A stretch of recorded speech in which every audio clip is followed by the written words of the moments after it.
Arbor, Michigan, a sold-out house as always. College football on ABC, presented by Best Buy, and a sold-out Michigan Stadium to see if the team can come back from what happened a week ago. Welcome, everybody. Brad Nessler, Bob Greasy, Paul McGuire, and Bonnie Bernstein. Last week, everybody knows now, an epic upset by Appalachian State over the Wolverines here on their hallowed ground. Now, you don't mind being on the cover of Sports Illustrated. You don't want to be the guy trying to tackle Dexter Jackson on one of his 2 touchdown runs for the Mountaineers in that 2-point upset. So, guys, it's a new week for Lloyd Carr. And, Grease, how long does the hangover last? Well, Hell Week is over. It lasts 1 week to your next ball game. The leaders of this Michigan team have got to get them back on track. They've got a lot to play for. They've got the Ohio State game. They've got the Big Ten title. And they've got the Rose Bowl. At the end of the year, you look back on this and you say, it wasn't pretty after the first week, but it turned out to be a pretty good season. We're going to talk about Oregon with Paul in a minute. But first, Chad Henne, the senior quarterback, talked about how this week has gone. The mood of the team, it's been down. Obviously, we didn't play well and didn't play to our capability last week, but I feel that we're coming back. We bonded. We practiced a lot better than we did last week, and everybody just wants to get back on the field and prove ourselves. And, Paul, they meet a team today whose offense is very similar to the one that beat them last week. Well, if you saw the Appalachian State game, you think you may see a duplicate offensively now, because when you talk about Oregon's offense, they have 2 excellent running backs, plus a 3rd running back who's the quarterback, Dennis Dixon. And this guy is legitimate. He is a great player. Michigan won the toss. They want the football. They want that bad taste out of their mouth as quickly as possible, apparently. So that means Matt Evanson will tee it up to kick off, and Junior Hemingway and Carlos Brown back deep for Michigan, and we're underway in the big house. And it'll go to the 5 to Carlos Brown. Brown across the 20 and out to about the 23-yard line. And that's where Chad Henne, who we already heard from, will go to work. The senior who's on the verge of breaking every Michigan passing record. If he stays healthy, he should get them all. His 39th straight start, longest active in college football right now, and just 1 touchdown pass shy of John Navarre's school record of 72. So he'll come out with a veteran offense, of course led by Mike Hart, and Jake Long, the other captain on the offense, the left tackle. So Michigan's got the football first. They'll have it at the 24-yard line. That's where they'll line up against the Ducks defense. Michigan in the familiar maize and blue, and the Ducks in all white. One of about 50 uniform combinations for Oregon. And it's Mike Hart straight up the middle. Broke 1 tackle and gets out near the 28-yard line. So let's check the Michigan starting offense, and Chad Henne will do the honors. Chad? Starting off with our offensive line, we got Big Jake Long on the left side that takes over leadership. Then we got Michael Hart in the backfield, playmaker ability. Adrian Arrington, Mario Manningham, and Greg Matthews on the outsides. And they are on the outside, 2 one way, 1 the other. Hart the single setback on a 2nd down and 6. And it's Mike Hart straight up the middle, hurdles a man out near the 34-yard line. He might have a first down. Pickup of 6, and he's going to have the first down, I'm pretty sure. Mike Hart, who had a big game last week despite a bruised thigh that kept him out of much of the 3rd quarter. What Michigan wants to do today is protect their defense.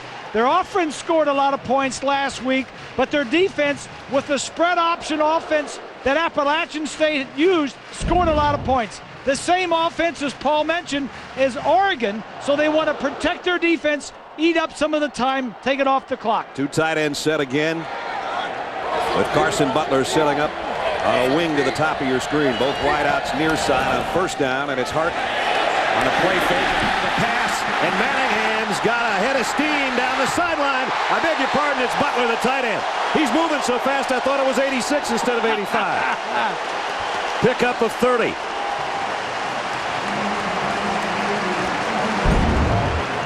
Butler lines up behind, and he's just going to slide behind the line of scrimmage.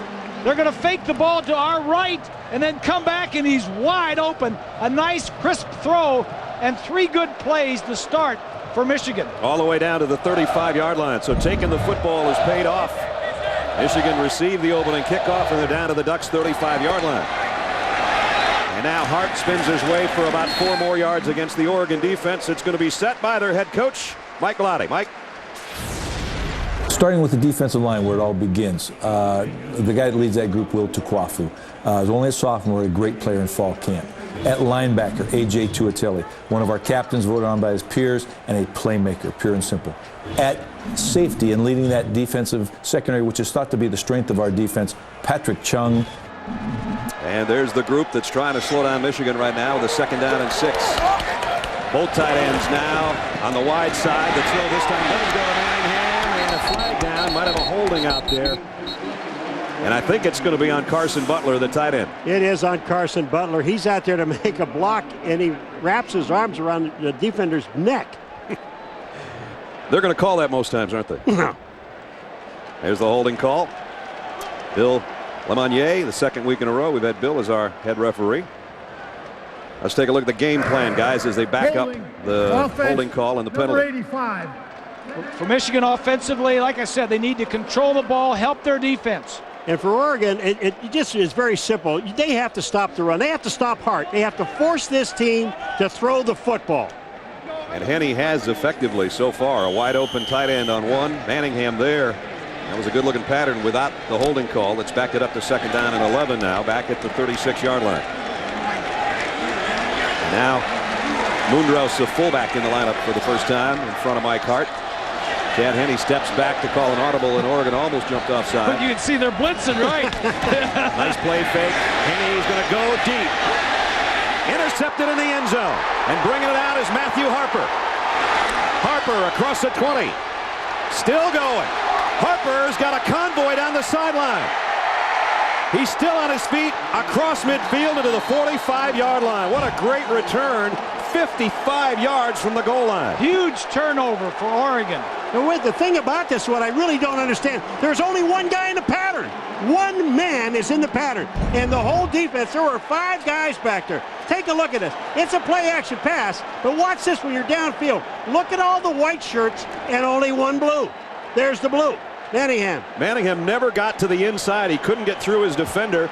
And then Harper with a great run back to the 45-yard line of Michigan. Talk about a momentum breaker. And now the spread offense with Dixon throwing on 1st down. Complete to Garen Strong, and Strong going strong inside the 30-yard line down to the 28. Let's go back one more time and look at the interception. Well, what happens is Henne sees the blitz. Watch the linebackers blitz, but he never sees the safety stay in the middle of the field. Now watch Manningham get tangled up right there, and he never got to the inside. Normally when you see a blitz, there's nobody in center field, but he didn't check after he blitzed. Johnson and Stewart both in the backfield, shifting. And on the option, Dixon keeps. It's got a wide open hole inside the 20, and he picks up 8 down to the 19-yard line. Dennis Dixon, one of the captains, a senior, signed by the Braves in the offseason, and his coach told us, I wasn't crazy about the fact he wanted to play summer baseball, but he said he came back and he caught up in a hurry, and he looked great a week ago. He had 141 yards rushing and 2 touchdowns in the air. Mike Bellotti says he's magic with the ball in his hands. 2nd down and a yard. He's going to throw across the middle. He's got a man down to the 10-yard line and a 1st and goal. Ryan Paysinger on the receiving end that time. You know what's happening here? Yeah, Dixon's an excellent quarterback, and he's got receivers, he's got running back. But this offensive line, Michigan's not getting off the ball.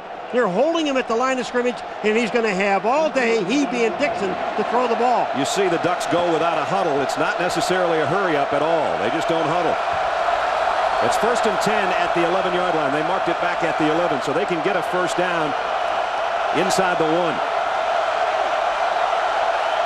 Now Dixon's ready, and he's going to hand it off, and going toward the end zone, and all the way to the end zone's Jonathan Stewart.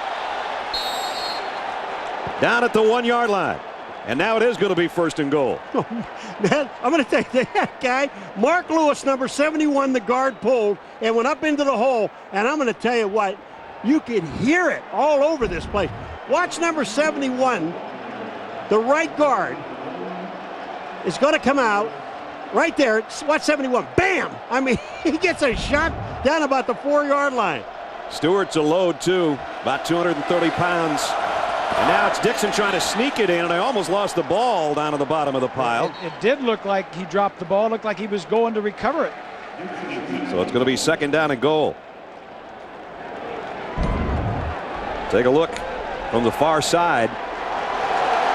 Slipped a little bit, and then really had to scramble just to keep control of the football.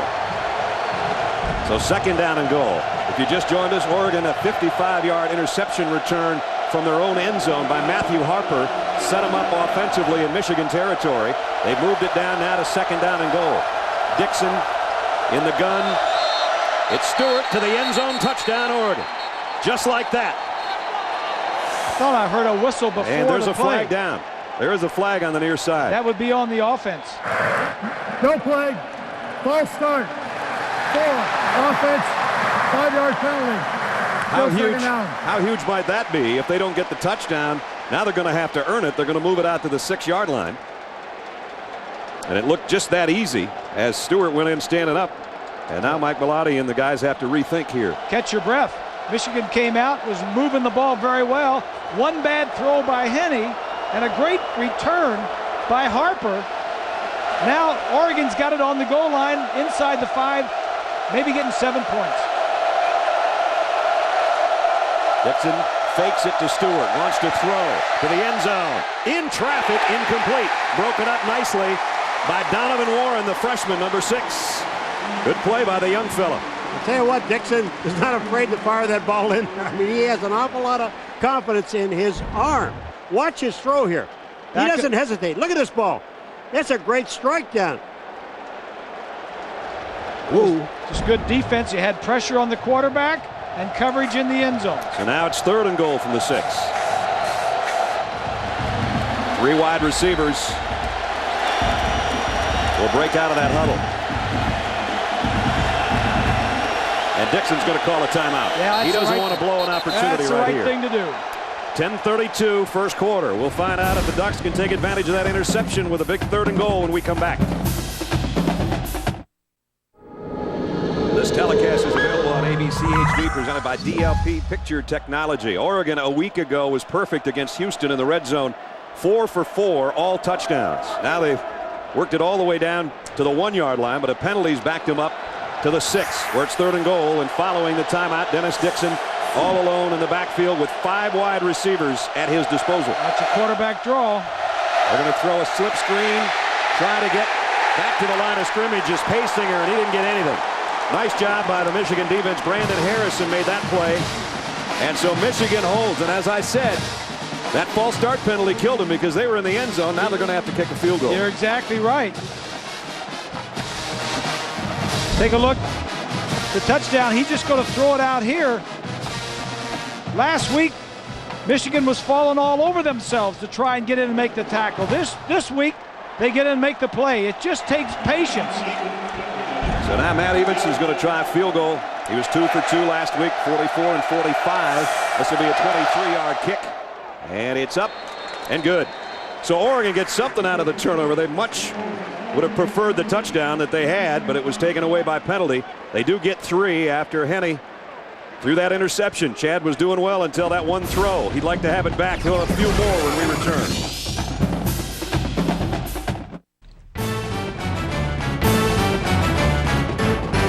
This presentation of ESPN's College Football on ABC brought to you by Best Buy. Get the knowledge to send them off to college right at Best Buy. Pontiac, the official performance machines of the NCAA. And Olive Garden. When you're here, you're family.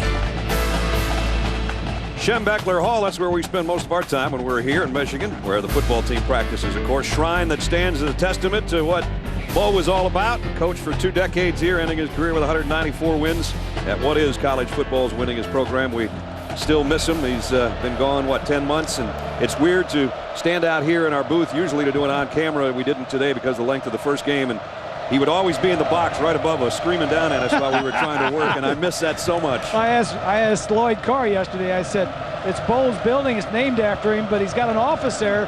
I said, do you miss him? What's it like? He says, his presence is still there. That's right. Down to the 5, Carlos Brown on the return. And Brown broke a tackle at the 25. Nice second effort. And got to about the 29-yard line as we check in with Bonnie Bernstein for the first time today. Bon? Brad, hi. Everybody wondering about Michigan's mindset this week. Well, after the loss to Appalachian State, Jake Long sent Chad Henne a text message. He said, "How you doing, buddy?" Henne said, "Boy, this was a wake-up call for me and for us. I'm still in shock." Now, keep in mind, Henne, Long, and tailback Mike Hart all put off the NFL year to try to win a national championship for this team. That's why they held a players-only meeting on Monday, and according to Henne, they've righted the ship. They're playing hard today, you can tell, but that one mistake cost him 3 points. There's going to be a loss of a yard by the aforementioned Mike Hart. Nice play by Nick Reed, the defensive end for Oregon. Take a look at the X Factor for today's game, brought to you by Citi. Both defenses, neither one showed up last week. It's time for both of them to play a little better. Well, they do. And if you just take a look at Oregon's defense and what they're trying to do, they're going directly at Hart. They're not wasting any other time. In fact, on that last drive when Henne rolled out to the outside, there was nobody there. Everybody went after Hart. Second down and 11. They'll come after him again here, but he breaks it up the middle into the secondary, and Hart's got a first down. Big run out to the 45-yard line. Pickup of 17. Brad, one thing that they say about Hart is that he doesn't have great speed, but he's got great vision. Watch the moves that he makes when he gets to the hole. He sees it all. Here he sees it. Now he looks back to his left. There's the opening. He is in it. Now he's not going to outrun you, but just take a look. There's another move to the right, one back to the left, and he almost broke that last tackle of Harper's. Then he picked up 5 more yards. 31 yards on 5 carries from Mike already. And he's a workhorse. Here he comes again, plows into the line and got about 3. It'll be second down and 7 after we check in with Matt in New York. All right, Brad, here's a vote for the Pontiac game-changing performance of the day. Nebraska's first ever visit to an ACC town was a tense one, but late. Zachary Bowman with an interception to salt it away for the Cornhuskers. To vote for your Pontiac game-changing performance, just log on to ESPN.com. All right, Matt, keep us posted on all the scores. I know you will throughout the day. Second down and 7 here for Michigan as they near midfield again. Henne, quick slant. Manningham caught it on the run. Broke a tackle. Cuts outside. He's got great speed and one blocker. Manningham inside the 20 and down to about the 17-yard line. Great catch and run. Little slant route. Manningham picks up some blockers and goes around. You've got to be able to run the ball. Michigan wants to run the ball against this defense to take time off the clock to protect their defense. But there's also some passes out there, although this defense of Oregon's led the Pac-10 in pass defense each of the last 2 years. Michigan now goes back to 2 tight ends on a first down at the Duck 17.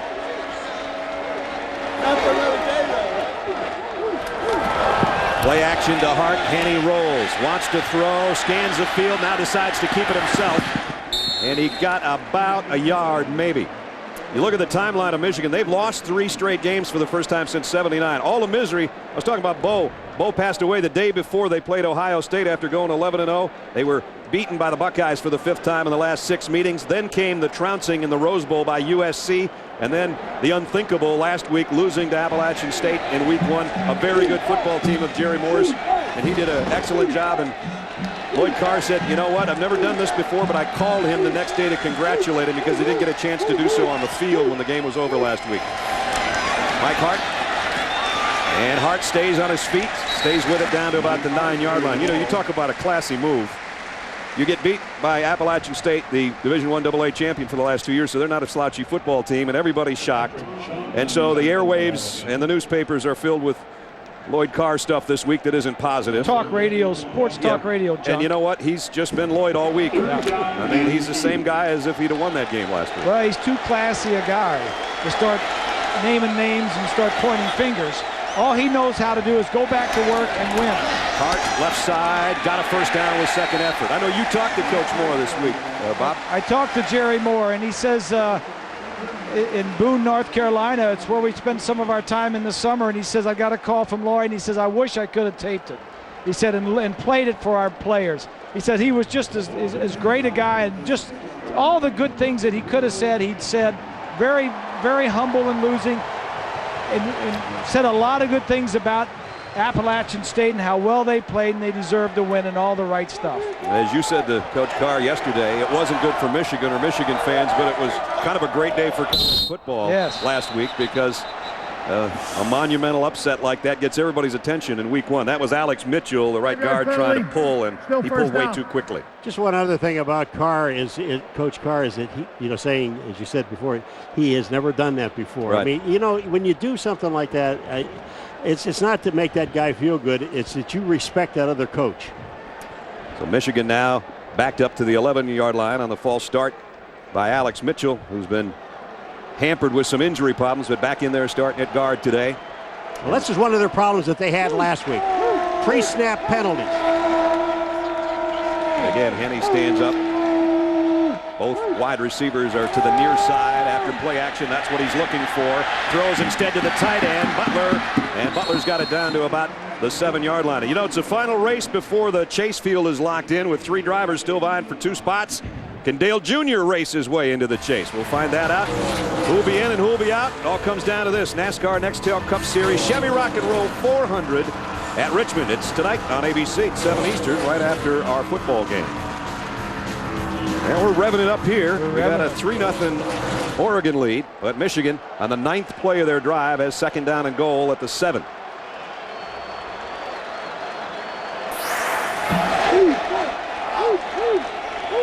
There'll be 4 wide receivers, and they're going to go out in the flat to Hart. Oh boy, that's how you get your tailback killed. And Hart never did go down, but Tuatelli, the captain and the outside linebacker, let him know that he was there.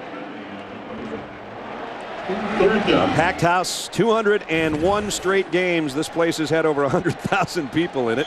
As always, there's probably about 112 today, as the Pac-10 and the Big Ten get together. Bob Greasy, Paul McGuire, Bonnie Bernstein, and yours truly, Brad Nessler. Key play so far. Chad Henne had things going well until he threw a post, and Mario Manningham didn't get there, but Matthew Harper did. Ran it back 55 yards, and that set up the Ducks' only score, a field goal by Evenson. 3rd down and goal, Michigan. Henne in the end zone's got a man, and he got him. Touchdown, Adrian Arrington, who went airborne to pull that one down.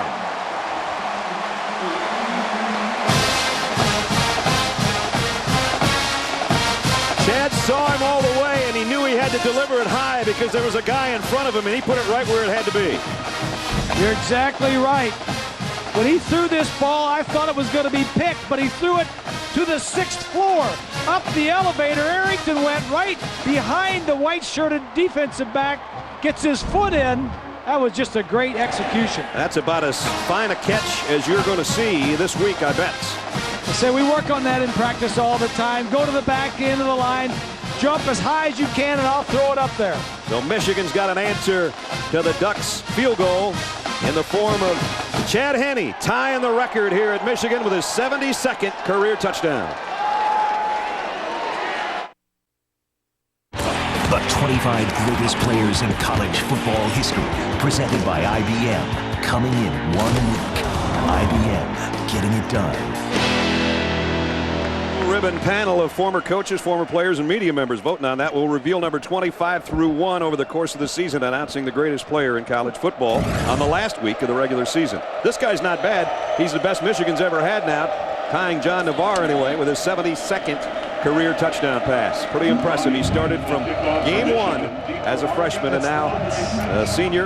That's unbelievable. He started his first game his freshman year, won the Big Ten championship that year, and has started every game. Only true freshman quarterback in Big Ten history to ever do that, to win the league title. There's a kick. Goes down, fumbled at the 1-yard line by Stewart. Stewart's a great kick return guy, despite the fact that he's a big fella.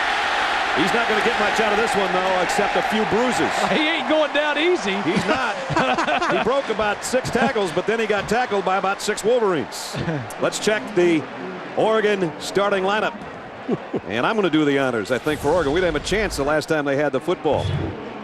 Max Unger moved from tackle over to center, all Pac-10 a year ago. So Oalu there at the guard is making his first career start, number 66. And the backs and receivers, we talked about Stewart and how good he is. Williams led the team in receiving a year ago. Paysinger is the guy that paced them last week against Houston. And, of course, the guy that runs the show is number 10, And that's Dennis Dixon, the senior quarterback out of San Leandro, California. Doesn't have as great a field position this time. Back to throw and completes it. Pickup of about 4 out to Garen Strong. What's Oregon got to do game plan wise, fellas?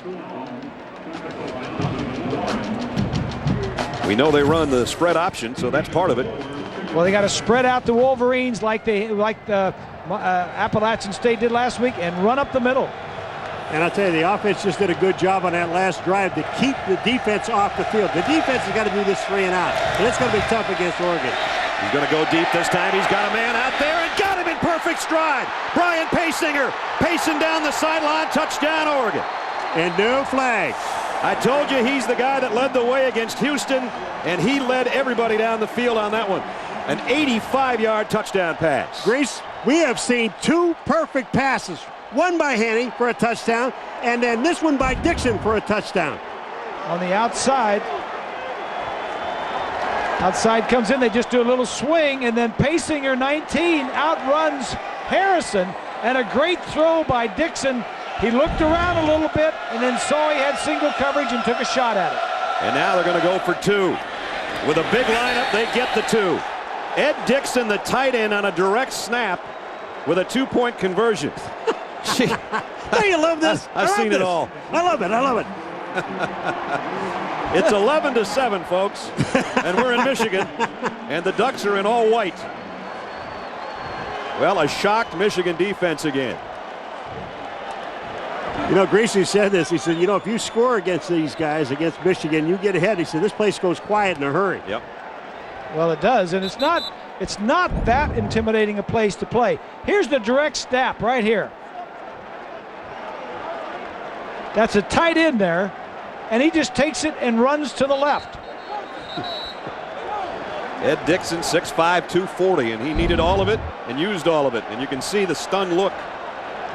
I think they were surprised. Well, a couple of things. I think they were surprised at the long touchdown pass. Then I think they were surprised they weren't kicking it. And then there was no quarterback. The tight end's going to take the snap. You saw the points allowed in the last 3 games by Michigan, as the 3 losses all over 30 points. And now they've given up 11 in the first quarter here with 4:40 remaining. Ness, how many people you think are in the stands and looking at each other and said, okay, what was that? What was that? Who ran that ball? What was that? And where did he come from? Maybe the Duck fans that made the trip from Eugene know that he was going to run that. Well, this Oregon team led the Pac-10 in total offense last year. 423 yards a game last year. They had 473 in their win over Houston in week 1. Even to the kick, and it's a high, short one. Somebody better hustle. It's going to go out of bounds anyway. And now the option is to make them re-kick or take it where it went out of bounds, which is actually before the 35. They're probably going to take the ball right there, I would guess. Yeah, they are. So they actually had 3 options. Take it where it went out of bounds, take it at the 35. Kick out of bounds, Oregon. Michigan elects to put the ball in play at the out-of-bounds spot. There you go. First down. Bill said it about the way I said it, only he had a louder mic than I did. Yes. Here he is here. Pasinger's just going to come to the outside and straight down the sideline. He's going to have a lot of time to throw this ball. Good protection, single coverage down the field. That was just a great throw. He had a chance to pat that ball twice back there all day. He did, and coverage wasn't bad. Mike Hart, nice little sidestep in the hole and picked up about 4 more out to the 42-yard line. Before that play, before that touchdown, I said, you know, the defense needs to get 3 and out. That time it was 2 and out. Yeah, but it was 2 plays, 85 yards. They got 8 points after. That's why I think that Michigan's best defense is what's on the field right now. Mike Hart running the ball. Mike Hart running the ball, because I'm sure that Michigan defense can't stop that spread option attack. Didn't last week, haven't done so far this week. 2nd down and 6. Chad Henne, play action. He's got a man wide open. Manningham again. 1st down. And he's down to the 41, almost the 40-yard line of Oregon. Got a did you know for you with Michigan having lost last week. And Bob said they still got a lot to play for because we haven't gotten in to the Big Ten championship or the Big Ten play at all. So they've got a lot to play for. But the last team to lose their opener and win a national title was Miami in 1983. Coach Schnellenberg. Oh, Howard. Howard went on to Louisville and started that program, got it going, and now he's at Florida Atlantic University. First down, Michigan at the 40. Hart. Boy, he's something to watch, isn't he? That line is doing a nice job, and he's got some holes there. He doesn't know whether to go this one or that one. You know, I'm sure you guys have lamps in your house that have the three-way bulbs. When Mike Hart's out of the lineup, it's one of those 50s. And when he's kind of banged up, he's like a 75. But when he's on and he's in that huddle, the whole Michigan offense is at that 100-watt deal. Well, yeah, but wouldn't you like Hart? Wouldn't you just love to run over there on the left side with Long Yes. and Krause? They're both All-Americans. Krause is going to be an All-American this year. That is a big load on that left side. Mike gets a breather. Carlos Brown in the backfield for the Wolverines. First down. And he'll get the carry, and he does what Mike Hart would do. Go straight ahead, but he lost the ball, and that's something Mike Hart doesn't do. Michigan's fumbled. Jarris Bird has recovered. Wow, the second turnover now when Michigan had things going their way. They're stopping themselves. Oregon has had 2 turnovers. That's 6 takeaways for Oregon this year, and they haven't given it away once. Got a nice hole. Butler, 85, gets a nice block. And this is what Mike Hart doesn't do. That's exactly what he doesn't do, and why when he's out of the lineup, it is really a detriment to that offense. That was Casey Matthews who stripped the ball away, number 55. That guy tells the story right there. Got his hands on his head going, why did we just do that? So now it's Dixon giving it off on the ground. And Jonathan Stewart gets out to about the 30-yard line. Michigan defensively, actually they have to play Sean Crable a lot today as a stand-up defensive end because they're in a nickel most of the time. So the 2 outside linebackers we put with the front 6 basically, and then in the nickel situation in the defensive secondary you add Brandon Harrison, who's made a couple good plays today, back there as the nickel. Dixon comes up firing again and bobbled but caught by Derek Jones. Another 12-yard pickup. Now Dennis Dixon, he just loves to be able to play in this offense. The spread is awesome. I mean, you have so many threats as to what you want to do with the ball. Heck, I hate to be offensive coordinator because you never know what you want to do at any given time. That's a funny line. Boy, he's doing it all again today. So far, it's been with his arm more than his legs, which is what killed Houston last week. He had an 80-yard touchdown run last week. And whistles blow this one dead. Left guard moved.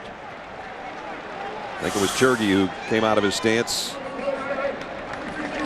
It was. The next thing about this offense too, Grease, that just absolutely kills you when you don't see that much of it, is that on like first down, Stewart takes the ball and he gains 6. Well, now you're in 2nd and 4 with this quarterback who can run. I mean, last week this guy carried the ball. He ran for 141 yards. He averaged 9.4 per carry. That's Dixon.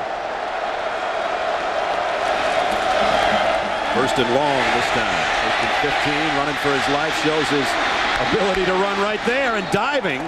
Boy, he wanted that first down bad, didn't he? Dennis, you could get it on 2nd down. You don't have to kill yourself over there. Picked up 13 yards. Washington, Boise State update. Matt's got one for us in New York. Matt.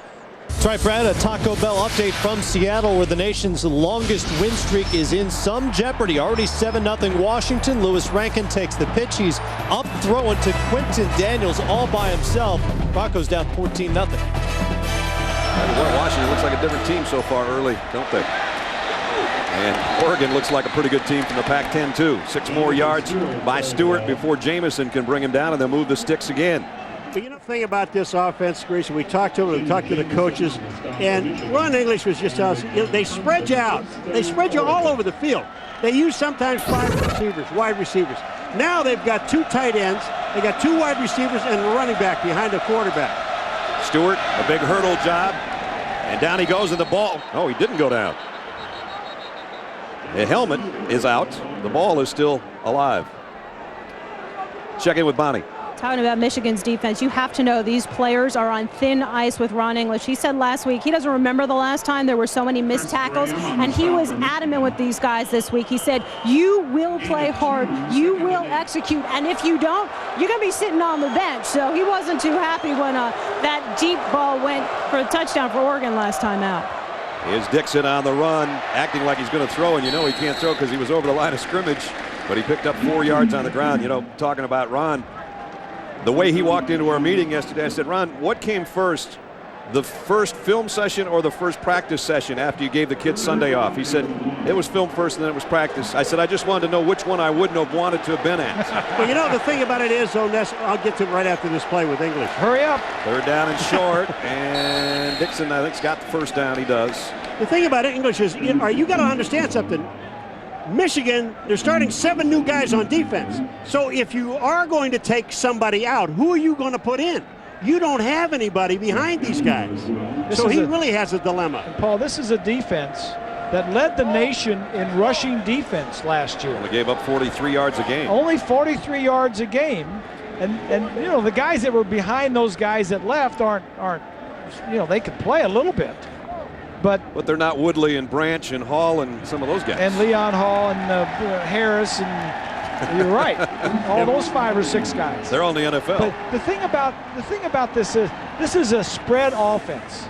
But they led the conference, the Pac-10 conference, in rushing. So they may show you passing formation, but they're really good at running. They just don't have to block those guys that cover the guys that are on the outside. 8th play of the duck drive. Jeremiah Johnson in the backfield. Dixon's got to go down on a bad snap and cover it, and that'll drop him way back to about the 40-yard line. We were talking to Coach Bellotti about where this came from, where this whole offensive idea came from. And basically they installed this about 3 years ago. Before that, they were kind of a drop back pocket type of passing team with the Joey Harringtons of the world and everything. But he said, you know, when I came to Oregon in '89, he said Hawaii was running a wishbone with a throwing motion off it. He said it was kind of a mixture of things, a spread and a wishbone together, and that's what this is, basically a hybrid of that.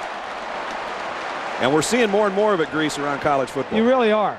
And, you know, like I said, it's a spread, but the option is there. The quarterback is a running back, and there's another back in the backfield with him. Chip Kelly, his first year as offensive coordinator, came from New Hampshire. Yep.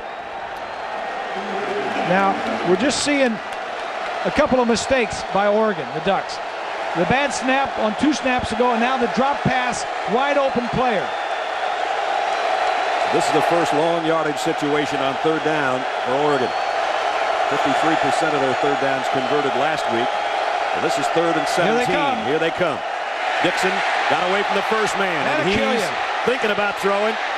Now he'll get what he can and get out of bounds near the original line of scrimmage. That'll drive Ron English just straight up the wall. You got a blitz, you got a free blitzer. He's going on the quarterback, and the quarterback does a little juke, and away you go. It's Jamison, Grace, number 90. Look at this. You called us perfectly. I mean, here's a guy you've got to be under control when you get back there. And if you're not, you're going to let the quarterback do exactly what he just did, get to the outside.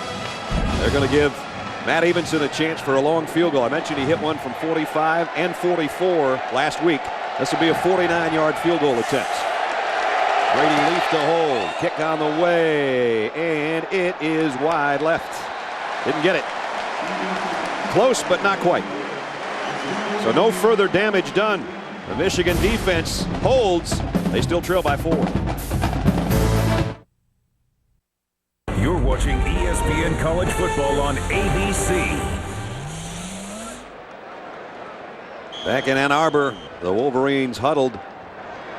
Their defense held as Evenson missed a 49-yard field goal, so no further damage done. But 2 turnovers by Michigan, a fumble by Carlos Brown, interception by Chad Henne have stopped Michigan drives. Mike Hart carries, and as I mentioned, Mike Hart almost never fumbles. He's only fumbled 3 times, and they've all been either recovered or one went out of the end zone. So he came into the game, I think it was 751 touches without having given up the football. So he's a pretty solid guy, and the first quarter was a pretty solid one for both teams. And Oregon on the road doing what Appalachian State did a week ago, but we got a long way to go. 11-7 at the end of 1. Ducks in front.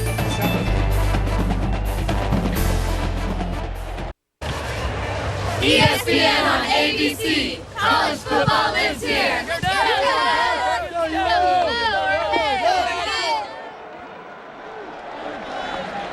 And here we start the second quarter with Chad Henne coming up to throw and hit from behind. I'd say, are they going to say it's a foot? No, that's an incomplete pass.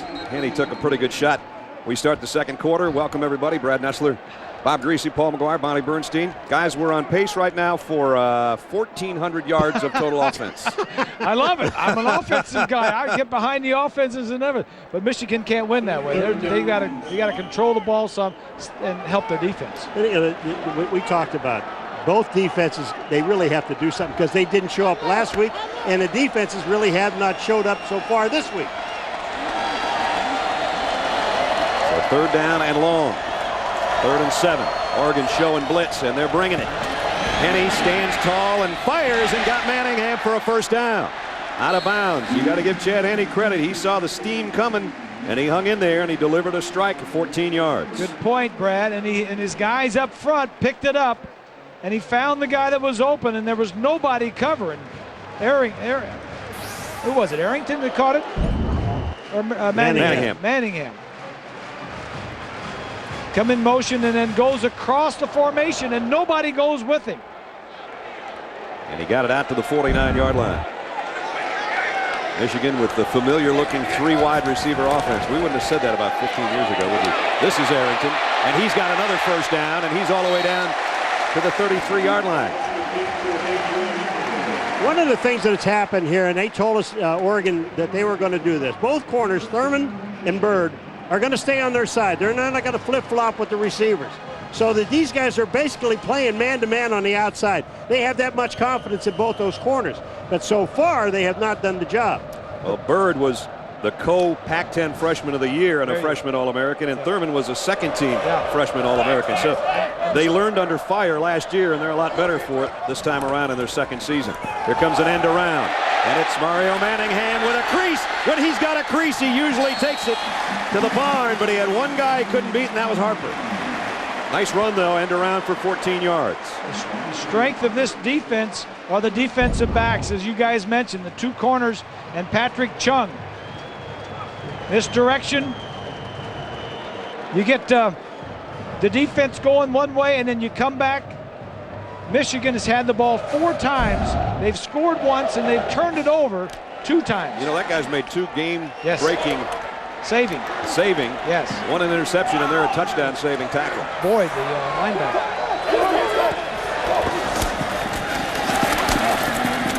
Not much that time for Mike Hart. John Bacon, the middle linebacker, in on the stop. A couple of big games coming up tonight on ESPN. Notre Dame. Freshman quarterback Jimmy Clausen is going to start apparently against Joe Pa's Nittany Lions. Notre Dame and Penn State available online at ESPN360.com as well. And at 9:15, Virginia Tech going down to play LSU. Tigers got a brand new mascot. They're going to be all pumped up down there at night. Got a new mascot. They got a new mascot. They got a new tiger. Is he going to play? Well, they say he's going to grow to be 700 pounds. I don't know if he'll put him in. If Les will put him in a defensive line later. I don't think he needs to play. Probably not. Dorsey's big enough down there. Yeah, that's right. Second down and 9. Henne fire into the corner. Incomplete. Greg Matthews up in the air, almost able to bring it down. And it'll bring up 3rd down. Henne is finding some time to throw the ball now. And if you give him that much time to throw the ball, he's going to put it in the end zone. He just has to be careful with it where he puts it, because these guys are good in that secondary. They can run against the front 7, but the back 4 are trouble for a quarterback. The Ducks just changed up 6 guys on defense before this play. Now, they're all littler guys back there expecting, I would say, a pass here from Chad Henne. There's the 3 down guys. And there's a whistle. Michigan took a timeout. Yeah, they went to a 3-4 nickel. Chad Henne's going to take the timeout right along with us. Now it's time for the Allstate Good Hands flashback, the Hail Mary. 3 wide outs at the top of the picture. Stewart with time. Lets it go. He's got 3 people down there. The ball's up in the air. Caught. Touchdown. Caught by Westbrook for a touchdown. Incredible.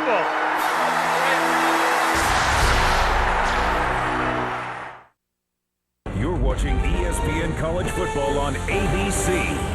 13-16 remaining in the half. Michigan trailing Oregon. Some crazy signs, some crazy t-shirts this week as well. 3rd down and 10, Michigan. Here comes a blitz. Henne stands in and he goes down.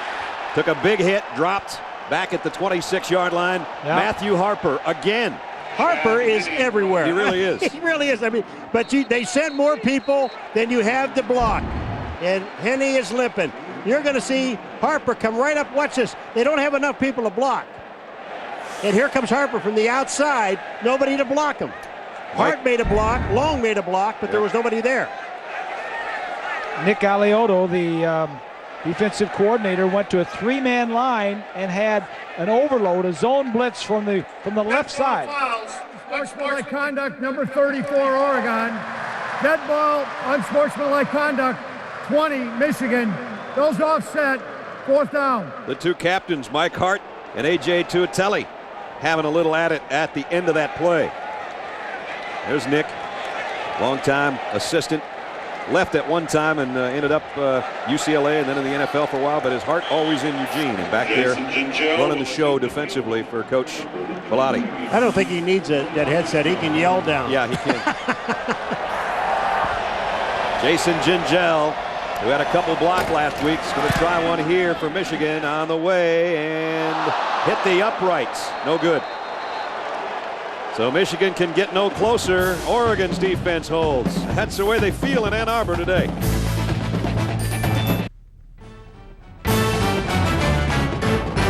This presentation of ESPN's College Football on ABC brought to you by the Nissan Titan, proud presenter of the 2007 Heisman. DLP HD TV. DLP is the official ESPN on ABC HD telecast sponsor of college football. And Aflac. Ask about it at work. Zingerman's, open in '82 in a historic building near Ann Arbor's Farmers Market, offers a great selection of food, of which we partook yesterday. I'm getting kind of hungry right now, fellas. Yeah, I ordered lunch and got dinner. Here's Johnson. Jeremiah Johnson's got a 1st down and a lot more. Both Jeremiah Johnson and Jonathan Stewart. Great 1-2 punch. 17-yard pickup by Johnson that time. Well, this is what Johnson can do. He's a little shake and bake runner. He gets right here. Boom, boom, boom. Yep. And Trent just goes looking for his piece of his clothing on the floor. Mike Bellotti says Johnson's a thief in the night when he runs. Showed on that last play. Incomplete, intended for Jason Williams, broken up by Morgan Trent. Time for our Aflac trivia question. The Duck got out of bounds at about the 12. The Duck goes out. 10 Oregon quarterbacks have thrown for more than 2,000 yards in a single season, but who's the guy that did it first? Think about it. That's not too hard. hard. Some good quarterbacks at Oregon. Yeah, there have been some bunch of good quarterbacks. 2nd down and 10 for the Ducks at the 43. Here's Johnson up the middle, got to the 50, and he's going to be about 3 yards shy of the 1st down. Got it to midfield. So we take a look at our ESPNU All-State Standings review. USC is going to maintain the #1 spot because they don't play this week. Big LSU, game next week, yeah. Yeah, big game next week. LSU we mentioned already playing Virginia Tech. That's a big one down in the Bayou tonight. And Louisville, one of the teams that's already 2-0, put 58 more points up the other night. Oklahoma won today. Yep. West Virginia won, didn't they? They were winning big the last time I saw them. 3rd down. And Johnson's got the 1st at the 45. Shifty runner, Jeremiah Johnson. He can run a lot faster than Robert Redford when he was Jeremiah Johnson. I can say the one thing about these running backs, and they pound you. Stewart just labels you. He weighs 230, and then Jeremiah is 205. He's a shifty guy. Dixon comes up throwing. It's complete. Now that was a hurry up. Normally this is a spread offense, spread option offense with no huddle. They're in no hurry. But that time they got up to the line of scrimmage and ran a play very quickly before Michigan defensively was ready. Let's see if they're going to do it again. Try to quicken the pace. Yep. Dixon going to run with it. He's got a wide open field on the backside inside the 30.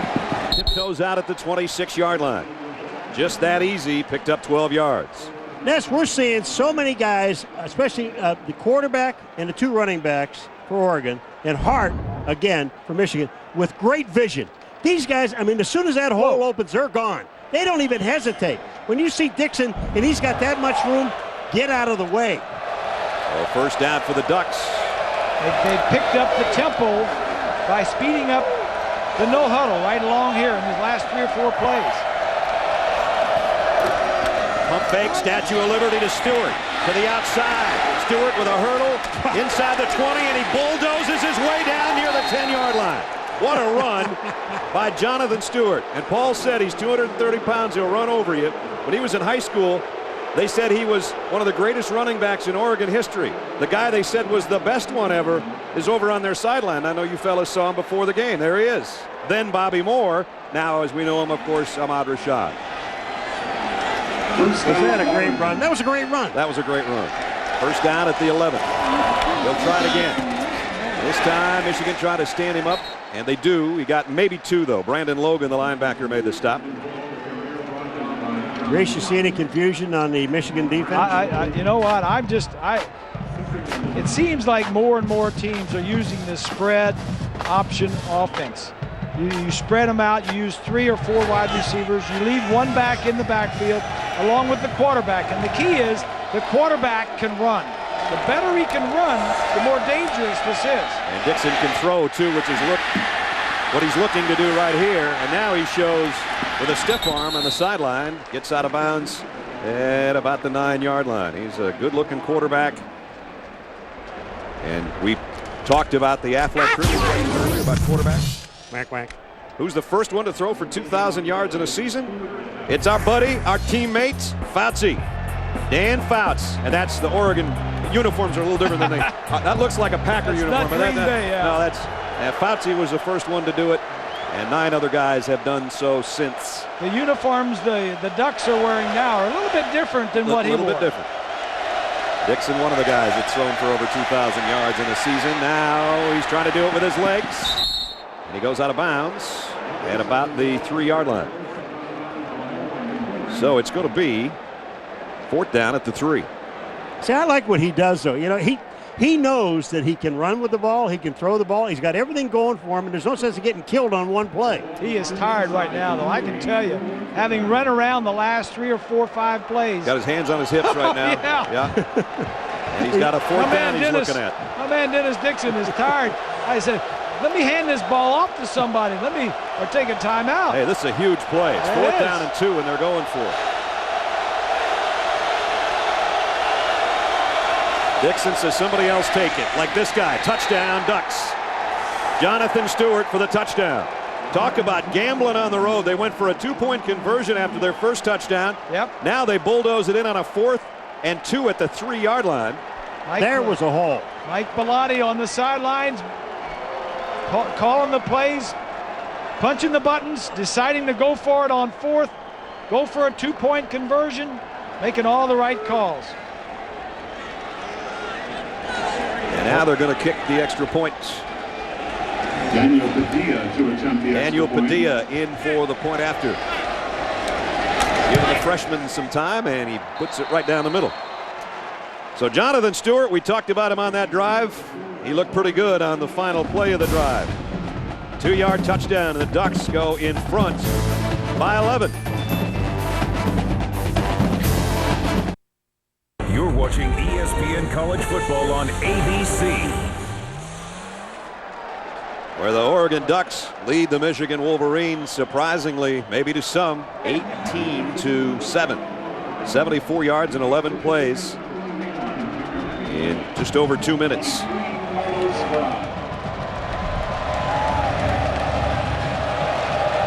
Matt Evenson to kick, Carlos Brown and Junior Hemingway again back deep for the Wolverines. Kind of a stunned sellout crowd again. Not making any noise. This should be returnable for Carlos Brown at the goal line. And Brown did not get to the 20. Got to about the 19-yard line. Let's take a look at our Pacific Life game summary so far in this one. It was Chad Henne Going deep, intercepted by Matt Stewart. Took it back 35 yards to set up a field goal, but then Chad came back with a strike to Arrington. And then the long ball, 85-yard touchdown pass, Brian Pasinger from Dennis Dixon. They got the 2-point conversion, and they just took it down, and Jonathan Stewart scored from 2 yards out, and that's our 18-7. Oregon in front. Henny, the quick drop, and the out to Manningham. Beg your pardon, Arrington. Arrington pushed out of bounds after he picked up about 7. This is the side that's got to pick it up for the Wolverines, as that's the offense. They've had the ball 4 times. They've scored 1 touchdown and missed a 42-yard field goal. The other 2 times, they turned the ball over. The interception I mentioned and Carlos Brown's fumble when he was in just to give Mike Hart a breather on his only carry. The offense has got to stay out on the field and get some points. Here's Mike Hart, and he is smothered after about a yard gain. Nice job defensively by Oregon. It's going to be 3rd down Michigan. Reminder, just 1 race to decide the championship. It's a 3-way battle to the finish. Looking for the Peak Antifreeze IndyCar 300 presented by Mr. Clean at Chicago tomorrow at 4 o'clock Eastern. For more information, log on to ESPN.com. Big 3rd down right here for Michigan because we're under 10 minutes in the second quarter. They're trailing at home again for the 2nd week in a row by 11 points to the Ducks of Oregon. Backfield was empty. Chad Henne rolling to throw. High delivery, and it was so high that by the time Manningham could pull it down, he was out of bounds. There's a flag on the field. Deep in the secondary. You would think that's going to be a holding on the defense where that one's thrown, but we'll wait and see. That's the call. That's like a turnover because Michigan would have had to give the ball up, and now they get it back with the Oregon penalty. Now, when you're talking about the Michigan's 4 possessions. Holding. Defense, number 15. 10-yard penalty, automatic 1st down. The 4 possessions in this, they were in Oregon's territory all 4 times and only have 7 points to show for it. Look to the top left. I think it's Arrington. Right here. He gets smothered out there trying to get out in his pattern and run over by Patrick Chung. So Michigan's got, as Bob said, new life. The 38-yard line. Hard up the middle. Mike still going on his feet down to the 44-yard line. He doesn't go down when you think he's going down. 18-yard pickup. What a difference this guy makes when he's in the ball game. Nice blocking up front by Jake Long, 77, Mitchell, 73, and then Hart does a little bit on his own. You know, he came in only 133 yards shy of 4,000 for his career here, and he's got 80 yards right now on 14 carries.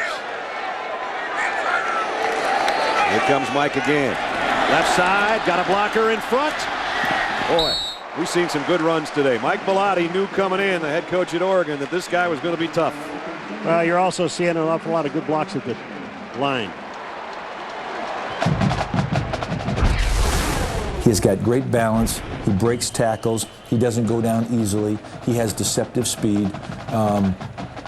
You've got to stop him before he gets started. You've got to constrict that area early. That's the problem. Yeah. They haven't constricted the area early enough. Yeah. 1st down Michigan. Now let's see what they can do with it. Again in Oregon territory. Deep out. Caught by Arrington. Out of bounds. About a 6-yard pickup. Bonnie?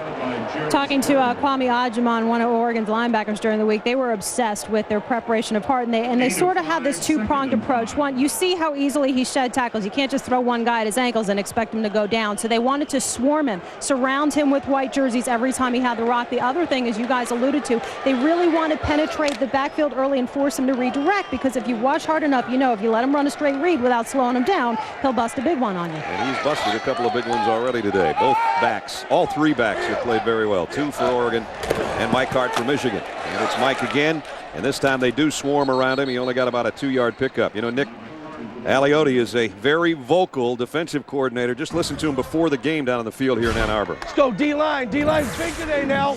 Atta baby. Gotta win this thing up front. We gotta stop the run. We gotta win this thing up front now. Jeremy, keep that energy. We eating today, Coach. Keep that energy. We eating today. Okay. You look good moving. You guys look good moving. Come on, let's go. That's Nick pretty much every day. We're eating today, There he is. Coach. That lineman that said we're eating today weighs 290 pounds. Third down and a long 3 for Michigan.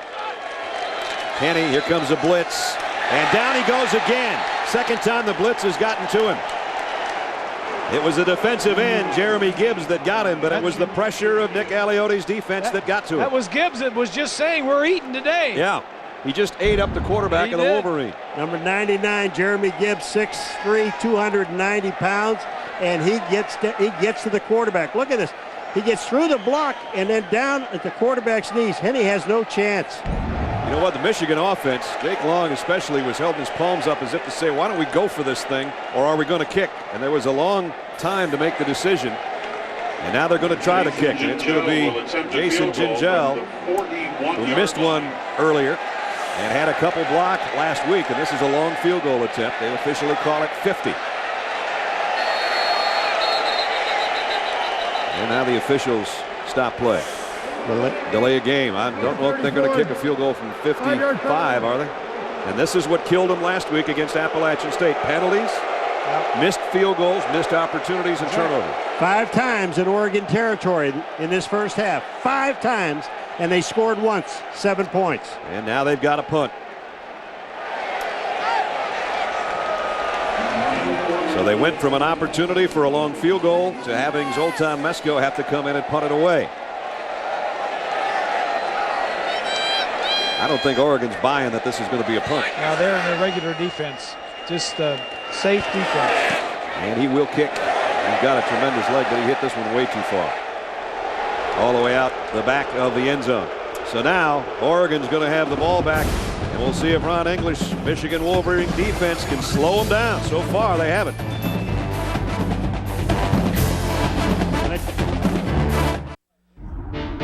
I'm Matt Weiner with the Sports Center Minute powered by Vizio. A rare interstate meeting between Ohio State and Akron this afternoon goes to the Buckeyes after a slow start. Todd Beckman to Brian Robisky, 22 there. And the nation's longest win streak is in jeopardy.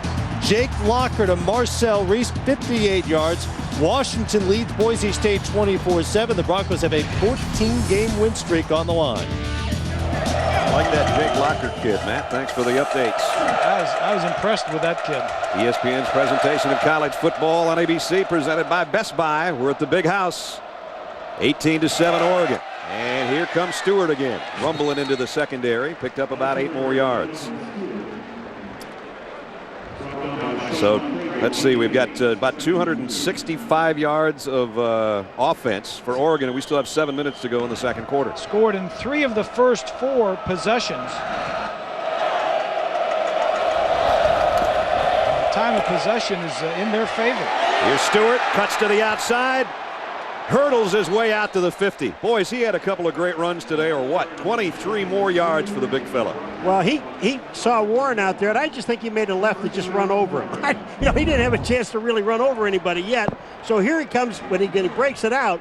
Just take a look at him. It looked like once he's through now that he could cut it back to the inside. 2 Michigan guys knocked each other out. But he goes out and knees Warren in the head. And a first down now for the Ducks back in Michigan territory. Just shaded on their side of the 50. Dixon on play action. High pass, but caught. Nice catch. Pickup of about 5 by Brian Pasinger. Had to go up and get that one. Brandon Harrison is the guy that made the stop. Coming up, Cooper Tire halftime show. John Craig and Doug in New York will have all the scores and highlights and possible upsets in the making if you consider Washington over Boise State an upset. Throwing the other way this time, and this is going to be a first down to Jason Williams. Jason Williams mixing it up over there with Donovan Warren, who pushed him out of bounds, but still he's got the first down. And this guy's huge for a wide receiver. Jason Williams, 6'5", 240. 240, a wide receiver, but I'm impressed with this guy right here. Dennis Dixon, just managing the game, running the offense, spread option, throwing the ball well.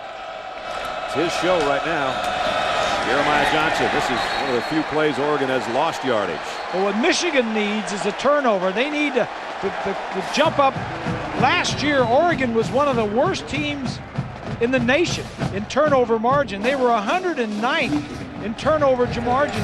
They had -10 turnovers. This year, in 2 games, a game and a half, Oregon is +6. Right. And it cost them 97 points last year. with all those turnovers. Johnson again hammered immediately at the line of scrimmage. Obieze and Donovan Warren in on the stop, and so now it's a 3rd and long situation, which the Ducks have not found themselves in very often today. I don't know whether Michigan really wants them in 3rd and long. I don't know where they want them in anywhere. I mean, they're tired. The defense is tired. They're trying to get people on and off the field on the defense. Well, the Chevy Rock and Roll NASCAR race is coming up tonight. Right now, it's Oregon that's been rocking and rolling here in Ann Arbor all day long. Nobody covering the slot guy. And that can't be good. Oh. That tells you right away it's a zone coverage. Right there in the corner bottom of your screen. Dixon flush from the pocket, broke a tackle. He's going to get a first down. Oh, man. He is unbelievable. 14 yards on a 3rd and 11. Yeah, the problem is you got to worry about Jonathan Stewart running the ball, and you got to worry about Jeremiah Johnson running the ball. So now when Dixon gets back to throw the ball, you got to worry about him running the ball. Yeah. So they have 3 great runners in their backfield. That's the whole concept, basically. You have the running quarterback in this offense. You got to have somebody backing up the line that can catch him. Look at this formation. They got Jeremiah Johnson stacked down on the right-hand side in the slot. Look at those. You don't see many of that in any football. Maybe Canadian Football League. I don't know. Let's see where they go with it. Dixon's going to fire it. Oh, what a catch. And a first down. Jason Williams, well, that's what helps about being 6'5", 240. You can muscle your way up and make grabs. So Oregon is moving down the field, and they might score again. They lead 18-7, trying to shock Michigan here on their home field for the 2nd straight week after what happened a week ago to Appalachian State. And I'm telling you, this is a stunned 112,000 people right now. Penalties all over the place. Oregon has 323 yards of offense. Contact. And they've done it in a lot of different ways, including going airborne for 85 yards on a perfect pass down the sideline. Paysinger from Dixon. That's the biggest play of the day. But there have been a lot of other good ones. How can a guy, Dixon, throw so well and still be able to move so well and so quickly? That's why the Braves drafted him in the 5th round to play baseball. Yeah. 1st and 5. As the Michigan penalty gives Oregon even better field position. Looking to the sideline, he got a check off.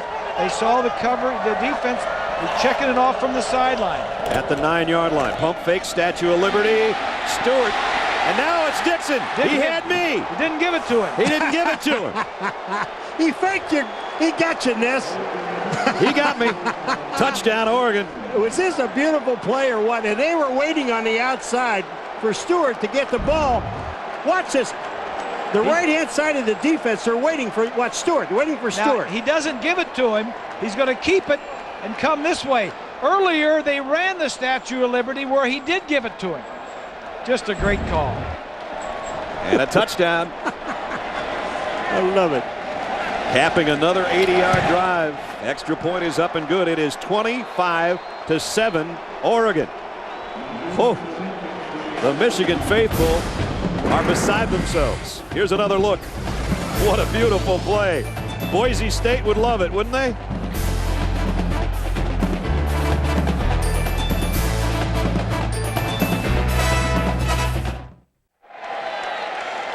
There's not a million of them here, but boy, are they having fun right now. The folks who came from Eugene or from around here that happen to be Oregon fans, and you can see the jubilation, and then all of a sudden, boom, it just drops off. Yeah, we'll wave at you, but we have nothing to cheer about so far. 25-7, the Ducks lead Michigan. Evenson to kick. Johnny Sears and Brandon Miner back deep this time for Michigan. And this one will be returnable. It'll be, I think, Massey, the up man. And Massey, the tight end, goes out to about the 26-yard line. Well, they're rich, they're ruthless, they're related. Wednesdays this fall, America's wealthiest family will be on the loose, and only one man can keep them out of the headlines. Donald Sutherland, Joe Clayburgh, William Baldwin, and Peter Krause star in Dirty Sexy Money. Series premieres Wednesday, September 26th at 10, 9 Central, only on ABC. That's a new one, huh? That's a new one. We got to try that one. Paul got a part in that one? Does he? Yeah, I'm the money. You're the money? Yeah. Grease would be the sexy, and I'd have to be the dirty, I suppose, huh? That's you, Dirt. Well, he's got that. Bob's got those boyish good looks, you know. Yeah. First down for Chad Henne. Trying to throw a slant, ricochet off Arrington, and incomplete. Walter Thurman, one of those sophomore corners, made the hit.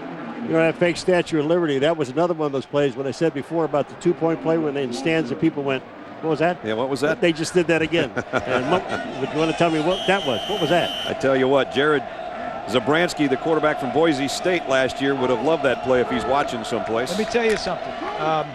The Dolphins, in one of their preseason games, Cam Cameron ran that play from the 5-yard line, and it worked. That worked beautifully for Dixon. 9-yard gallop with nobody even knowing he had the ball until he was in the end zone, including yours truly. Henny. Incomplete, threw that one away. Is there a flag down? There is a flag. That's one of the things that, you know, you said. No, there's not a flag. I beg your pardon. We said Oregon had to take Hart out of the game. They have done that. They're taking Hart out of the game because they're up 25-7. Michigan's now got to get back in this ball game by throwing the ball. This is exactly what Oregon wanted them to do, put them in that position. That was the game plan you talked about earlier. Well, there's too much time in this game left for them to go away from Hart. They got to continue to run him. They're going to have to pass here, you would assume. It's third down at 10. Under 3.5 minutes in the second quarter. Henny pressured again. He's going to loft one long. Manningham's trying to find it, and he can't. It was over one shoulder, and the ball was over the other. He tried to shag it down out there. He had his man beat. So Michigan's going to have to kick it. Well, the problem is you're giving Oregon the ball back with over 3 minutes. That's not good. Because the last time they had it with 3:25 to go, which we have 3:23 to go, they went 80 yards in 9 plays. First 3 and out for Michigan today. So Mesko, who's got a great leg, set to kick. He can air this one as long as he wants if he doesn't outkick his coverage.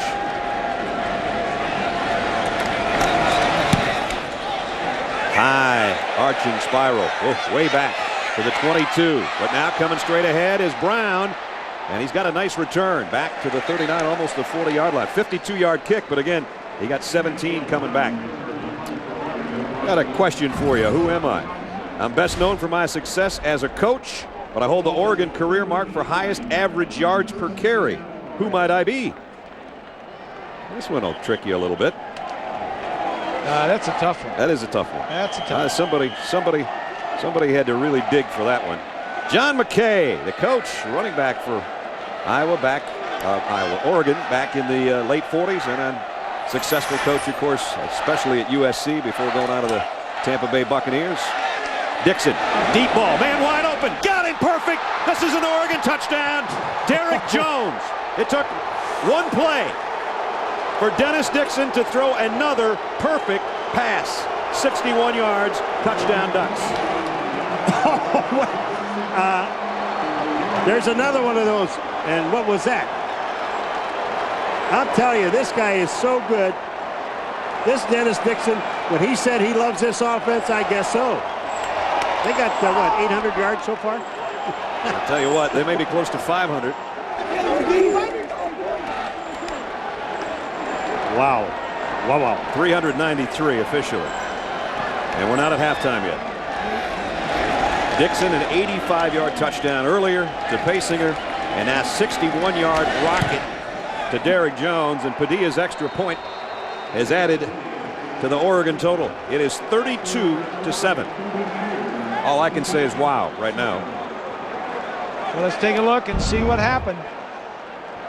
Here's the slot guy. He's going to go straight down the field. They do a little play action fake in here, and it's a 3-deep zone. Right here, you can stop it, and you see, here's a defender, there's a defender, and it right down, split the seam, is the Oregon receiver, and he just put the ball right on the money. He almost caught the back end of this ball. That's how good it looked. As we get another angle, Dixon is going to be throwing it, and Jones is going to be coming right at you. Watch this catch over the shoulder, whoop, back of the ball. Goodbye. This is the second week in a row that Michigan defensively is facing this style of offense, the spread option offense. Look at the numbers here for Dixon. Dixon, 293 of their 393 total. Wow. You got to have a quarterback that can do it. That was the style of offense that Appalachian State used. And we were talking to some of the coaches, and I said, obviously, to get ready for these two first games, you knew you were going to play a spread option offense. You probably practiced this in the spring and all summer, and they shook their head yes. And I said, you're probably going to be glad when Notre Dame comes in here next week and doesn't have this style of offense. Johnny Sears from the 6-yard line on the kick return. Sears had a little bit of an opening. It closed on him. Still a pretty good looking return. Let me race this Curtis.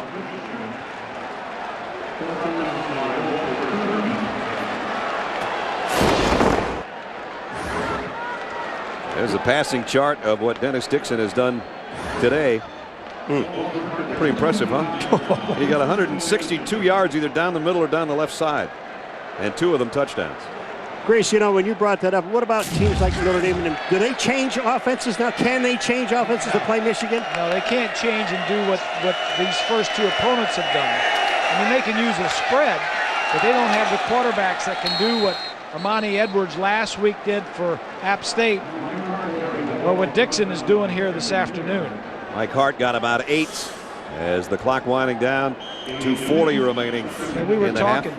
We were talking to Coach Pilati the other day, and we were saying it's actually easier to find some of these quarterbacks because a lot of the high schools are using it now. Well, now the fans are turning on Chad Henne, and that doesn't happen very often in this building. Big House is getting nasty. Yeah. Hart is over 100 yards, by the way, with 103, and Michigan in his career is 17-3 when he rushes for 100 yards. Unfortunately, he went 188 last week, and he's got 103 today, and neither one's going very well right now. Yep. They don't even know where to line up.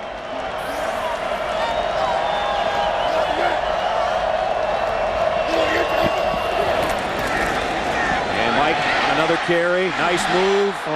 Cross midfield. He's shifty, isn't he?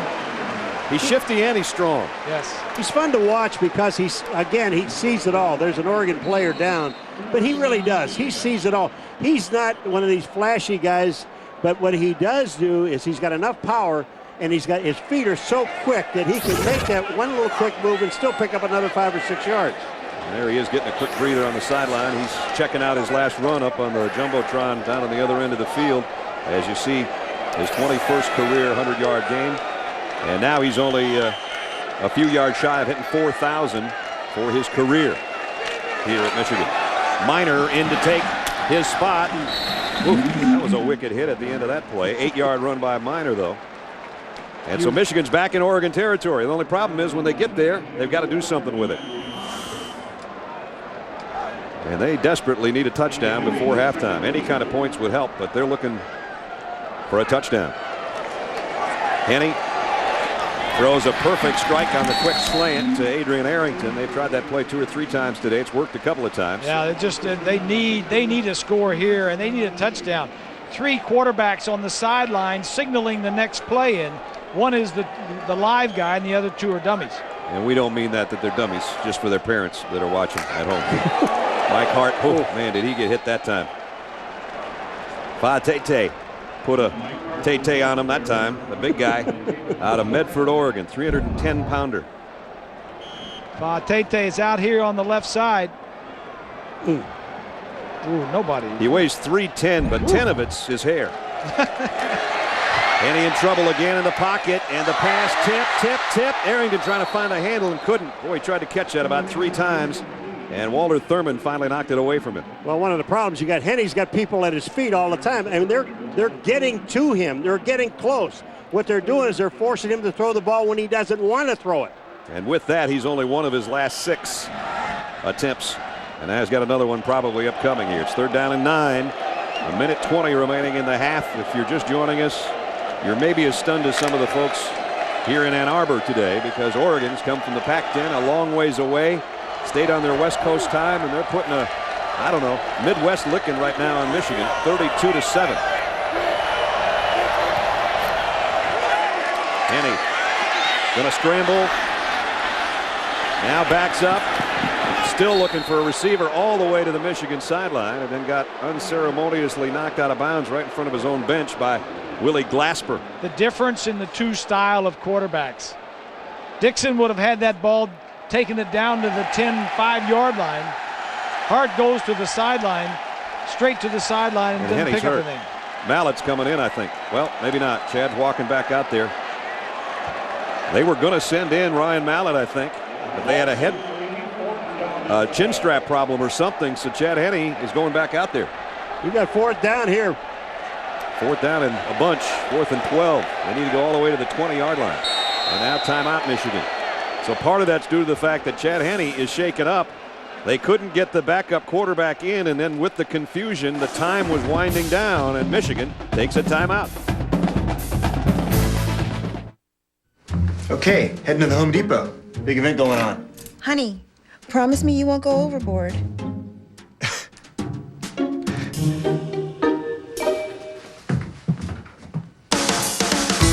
Right now at the Home Depot, save big on flooring, appliances, windows, and much more.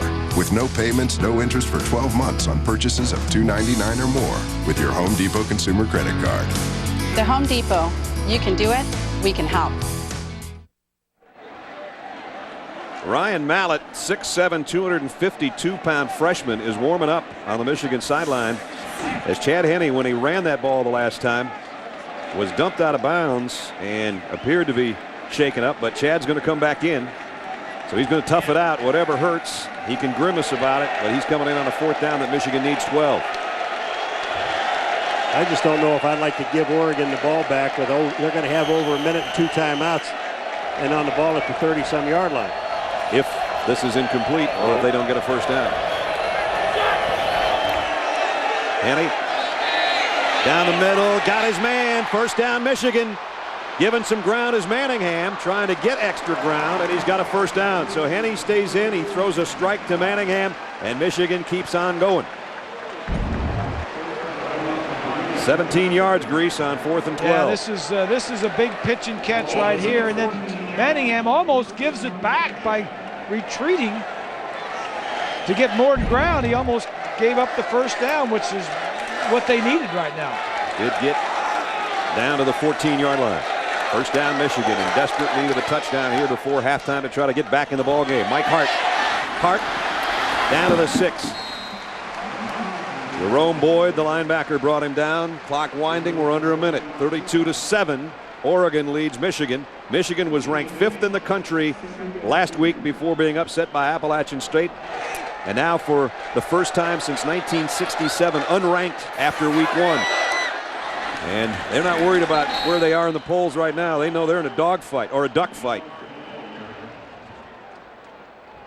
What do you call it when ducks get in a fight? I'm not sure, but we see one right here going on. Yep. Coming up next Saturday on ABC, Pete Carroll's top-ranked Trojans, speaking of ranking, face a dangerously early season test down the road. They got to take on Big 12 power Nebraska. Nebraska survived Wake Forest today. Saturday Night Football presented by Southwest Airlines. USC and Nebraska next Saturday, 8 Eastern, 5 Pacific on ABC and ABC HD. Brad Nessler, Bob Greasy, Paul McGuire, Bonnie Bernstein. We're in the big house in Michigan, and it is a quiet house, I'll tell you that much. 702 total yards of offense between the two teams, but it's the Oregon Ducks that have most of that. Yeah, well, Oregon has scored on 6 of their 7 possessions. 5 of their 6 possessions, excuse me. And we have seen some wizardry from Dennis Dixon, their quarterback. Yeah. Say that again. Wizardry. Is that a word? Yeah, it's good. Is yeah. It? Well, 3rd down. It's enough to make you chew on your necklace. They got to get it down to the 4-yard line, Michigan, for a 1st down. They need 9 yards for a touchdown.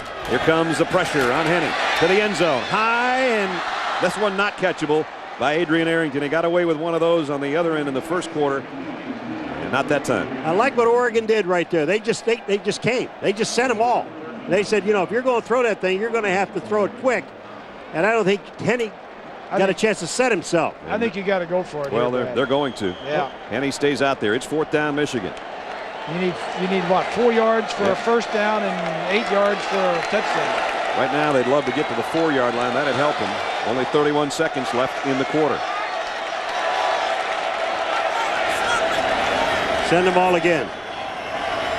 They're coming. Here they come. Henne lofts it to the corner for Manningham. It's tipped, and then it's intercepted by Thurman. No, it was out of bounds. Doesn't matter. They get the ball anyway. It's Oregon ball either way. So the Ducks defense does the job again.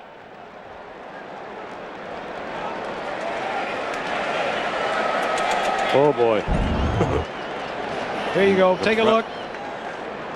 They put all their eggs in this basket over here. Manningham trying to jump, and Thurman doing a nice job of arm fighting him, hand fighting. Ahmad Rashad said going the other way. And it is. Now you got to worry about Oregon's offense. There's 24 seconds left. And they had 2 timeouts. I've never seen this formation from them. No, they took a knee. They took a knee. They say, we're going to take a big lead to halftime at Michigan Stadium on the road. The Ducks of the Pac-10 and now the Michigan Wolverines are getting booed on their home field.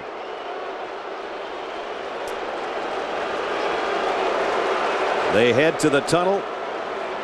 It's going to be a 32-7 halftime advantage for Oregon. Michigan's got a long way to come back. Let's go down to Bonnie.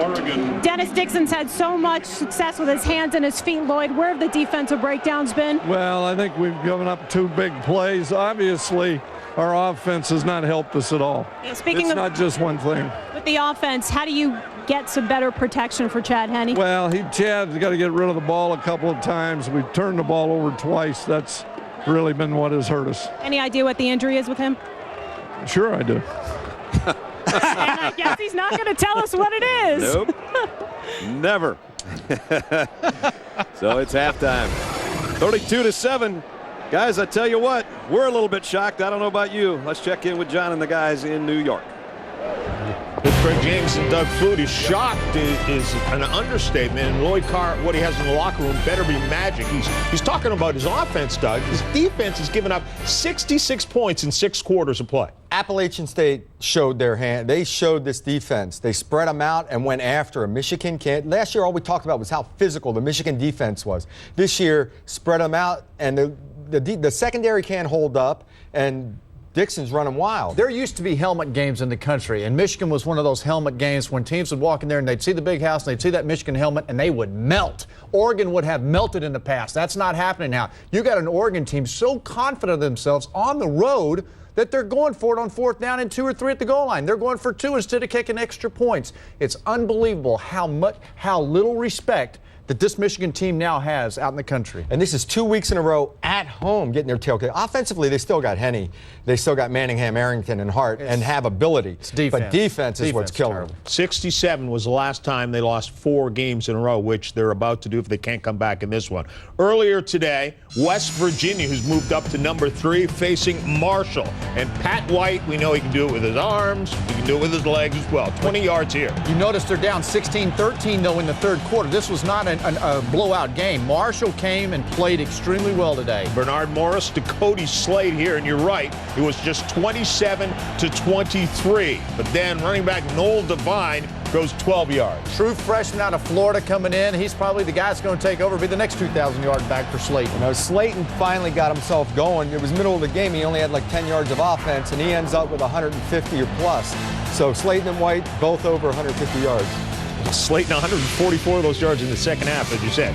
Still coming up, we will talk Michigan and Oregon some more, plus some more highlights in the Cooper Tires halftime report.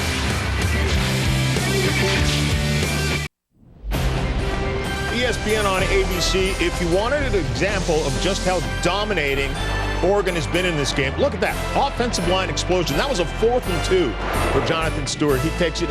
We're taking a lot of credit away from Michigan for the way they played the last 2 weeks, but let's give some credit to Oregon. And how about this Oregon offense? It's an offense that has a new offensive coordinator. Gary Croton left, so Mike Bellotti had to go find a new coordinator. He got Chip Kelly out of the University of New Hampshire, and that offense over there, 7 of the last 8 years, 400-plus yards a game. The last 4 years, they've averaged 30 points per game. So he's got an offense, a new guy over there. Oregon, we can rip Michigan all we want to, but we've got an offensive coordinator here. A new guy comes into the big house putting up points. By spreading them out, it's showing their hand, and Michigan's got to show some pride. That's the bottom line here. The Michigan football team that everybody expected to see last week is not on that field. They've got to come out, finish a drive, and play a little bit of defense and hit somebody. Without question, Michigan has been exposed. Appalachian State was no fluke. They were obviously the better team team in that game last week. The second half still to come. We'll find out if the Wolverines do have any pride, or will they get blown out? Sign up for local sports scores and video now on your cell phone.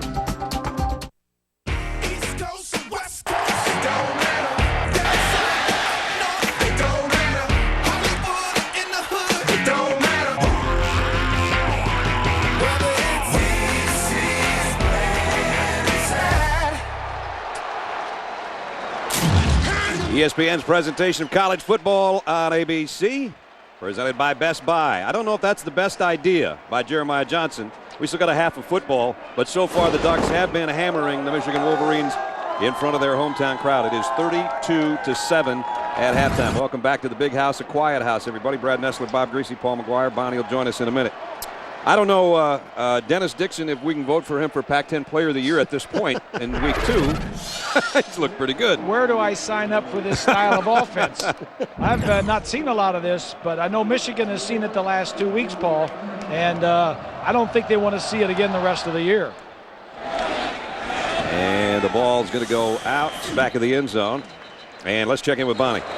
Okay, sort of have an injury update on Chad Henne. Ryan Mallett will be the quarterback for Michigan in the second half. Henne will not come out of the locker room. I just had a somewhat constructive conversation with Paul Schmidt, the trainer for Michigan. He said they don't expect it to be a long-term lower leg injury, but he didn't tell me whether it was severe enough to warrant x-rays or an MRI. All we do know is that he's done for the day, but Schmidt did emphasize they don't feel this is a long-term injury for Chad Henne. Brad. Okay, Bonnie, thanks. Wow, so Chad Henne starts his day tying the career touchdown mark here at Michigan and may end his day in the trainer's room. Anyway, it's Oregon offensively from the 20 to start things off.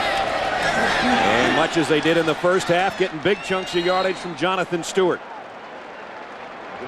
First down for Stewart, the first play of the third quarter. Chad Henne in that first half, I mentioned he threw a touchdown pass, and he got banged around in the pocket a little bit, especially under some heavy pressure, and this might have been the play where he was shaken up the first time because he limped a little bit when he got up off that one. And then I thought the scramble on the sideline where he got knocked out of bounds in front of his own bench didn't help it. Yeah, I thought that was where he... This throw complete. Out Jason Williams. Williams, the big wide out, has got 9 more. So Oregon, they didn't slow down in the locker room at halftime, did they?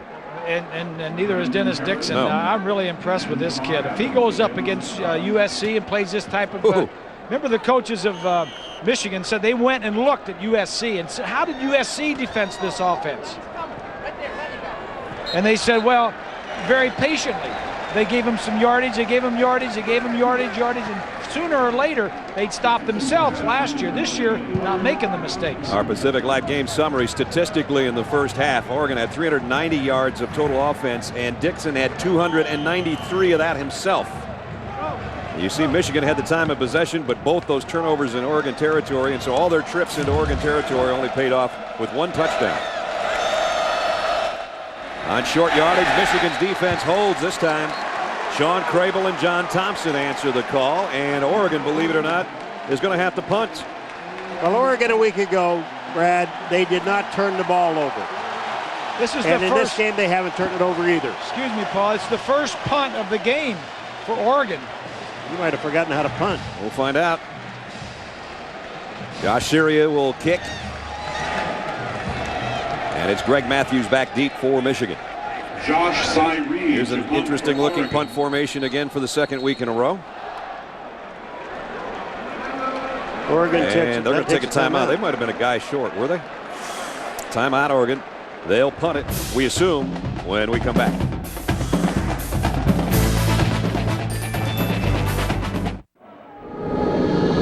This telecast is available on ABC HD, presented by DLP Picture Technology. Packed house at Michigan Stadium, and they're seeing Oregon punt. At least we expect to punt for the first time today. They were a man short. That's why they called the timeout on their punt team. Syria hangs it up high. Matthews is calling for a fair catch, and will take it at about the 17-yard line. So here's the story. Come out with a freshman quarterback, Ryan Mallett, all 6'7" of them. And you just go out and say, well, our starter's hurt. You're a freshman. You're playing for the first time. You're down 25. Have fun. Yeah, those numbers are high school numbers, and so you can just kind of forget about him because he hasn't done it at this level. And this is a whole new thing right here. Well, you give the ball to 20 a lot. Even though you're down by 25, you still give it to him. Well, the crowd wanted him, I guess, or they're just trying to boost his confidence. Here's his first snap, and it's Hart, as Paul said, but he runs right into the thick of that Oregon defense again and drops him for a yard loss. You talk about your out-of-whack statistics. How about 28 plays in duck territory and 7 points to show for it? Yeah. Well, Michigan moved the ball. They got down in the... They had the ball 9 plays, 10 plays, 12 plays, 7 plays, and only had 1 touchdown to show for it. So 2nd down and 11. Let's see if Mallett will put it up for the first time. Nope, they're going to keep it on the ground, and it's Hart. And Mike's tripped up, had a little bit of an opening. I think he tripped over his own blocker, Mike Massey, the tight end. And now Hart's slow to get up. Oh, my goodness. Can the wheels fall off any worse? Oh, boy. Man, the seniors are falling like flies right now, and Mike's upset he wouldn't throw a helmet unless it hurts. That's a good indication right there. We take another look, and it was basically Massey trying to block for him, and kind of his rear end got him again on that thigh. And we'll see if he can come back. So now it's Brandon Minor. This is a whole different backfield, folks, than what we started the game with. Mallett to throw. Fires high, almost picked off on the ricochet. Manningham, the intended receiver. So it's 3 and outs for the freshman quarterback. But it was 2 handoffs to Hart, and now you got to wonder what else can go wrong for Michigan. Well, this isn't the way you want to start your college career. 25 points down against a team that you know that can score every time they touch the ball. Mike's trying to walk it off. He seems to be walking pretty well there. Mesko to punt. Andy Brown is back deep. High towering kick again. Brown waits and gets wrapped up. Nice punt coverage down there. Brandon Harrison was part of it. 51-yard kick and no return. We'll be returning. Right now the fans are wondering if they're going to be returning back here for Notre Dame next week if things don't start going better.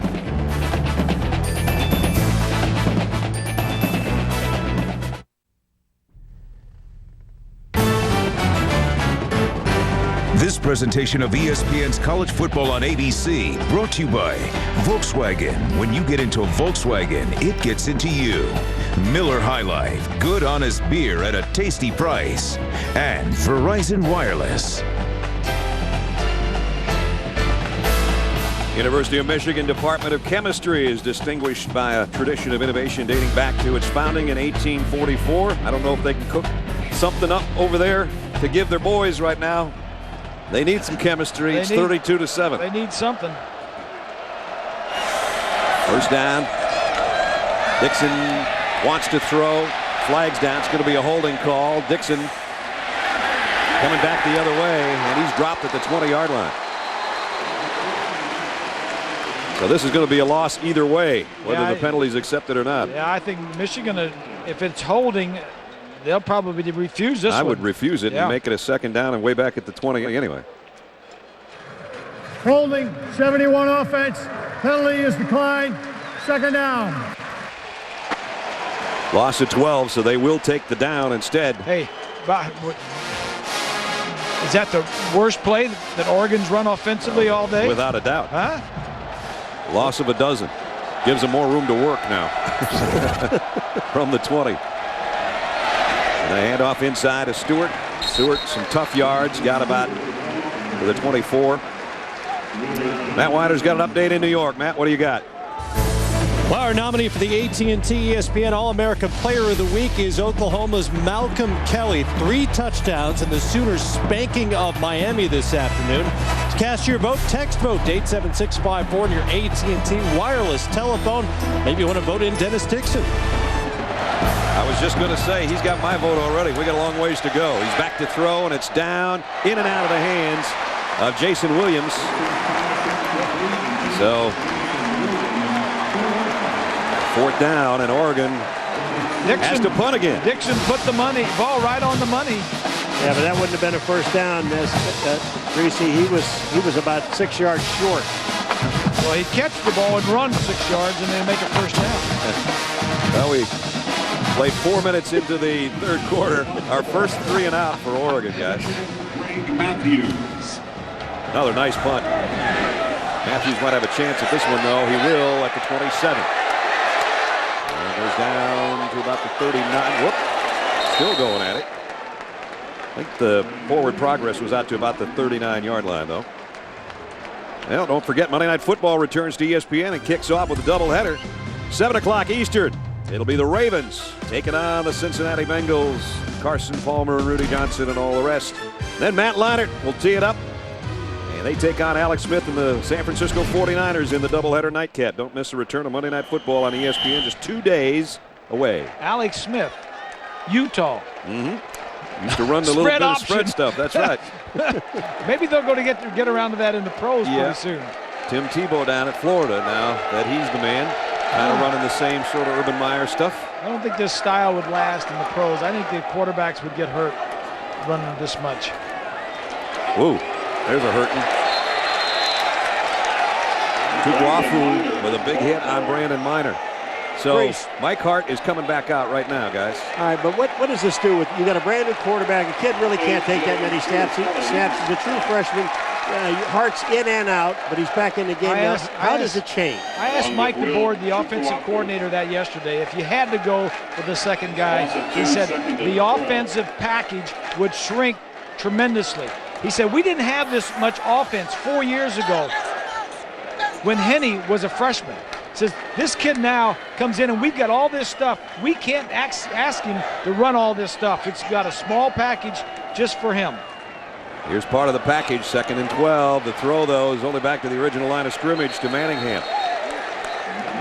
So both his throws have gone Manningham's direction. And it's going to bring up 3rd down and long. Plus they got a completion, but they do a lot of checking off at the line of scrimmage, get you out of a bad play into a good play.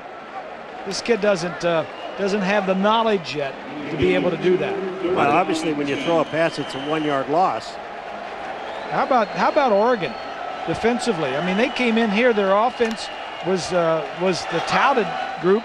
The defensive secondary was good, but their front 7 is playing really well. Sacks and takeaways.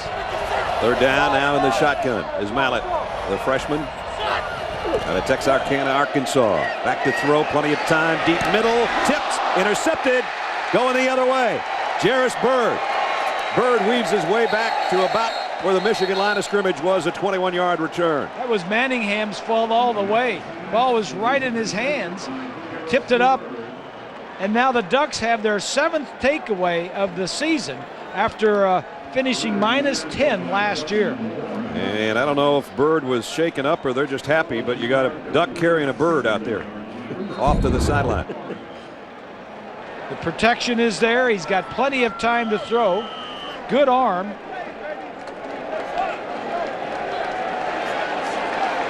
And when it was tipped, Byrd was the man in midair there to get it. And now they've got a first down at the Michigan 37. And for them at the 37's like knocking on the door the way they've been playing. They faked the end around. Dixon down the middle, and he threw it behind his intended receiver, Jason Williams. That's one of the few times Dennis Dixon hasn't completed a pass, but boy, he's done a lot of things for that head coach right there. Magic with the ball in his hands. I think Dennis is as fleet of foot and as nifty a runner, as gifted an athlete as I've had the opportunity to coach. He's getting more confident in when to run and feeling good about running. He has run very well, not only last week, but today again. And he's been a very confident player so far this game.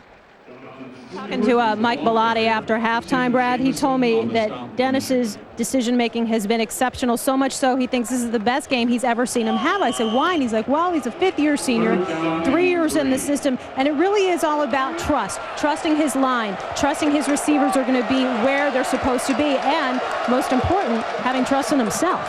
Boy, he's doing it all right now. 3rd down, they're going to bring some pressure on it here, and he throws complete again. 1st down, got it to Ed Dixon. the tight end. That's the first time Dixon's touched it since he ran in for a 2-point conversion back in the first quarter. 8:22 remaining in the third quarter. If you're just joining us, a shocked, packed house at Michigan Stadium is watching for the second week in a row.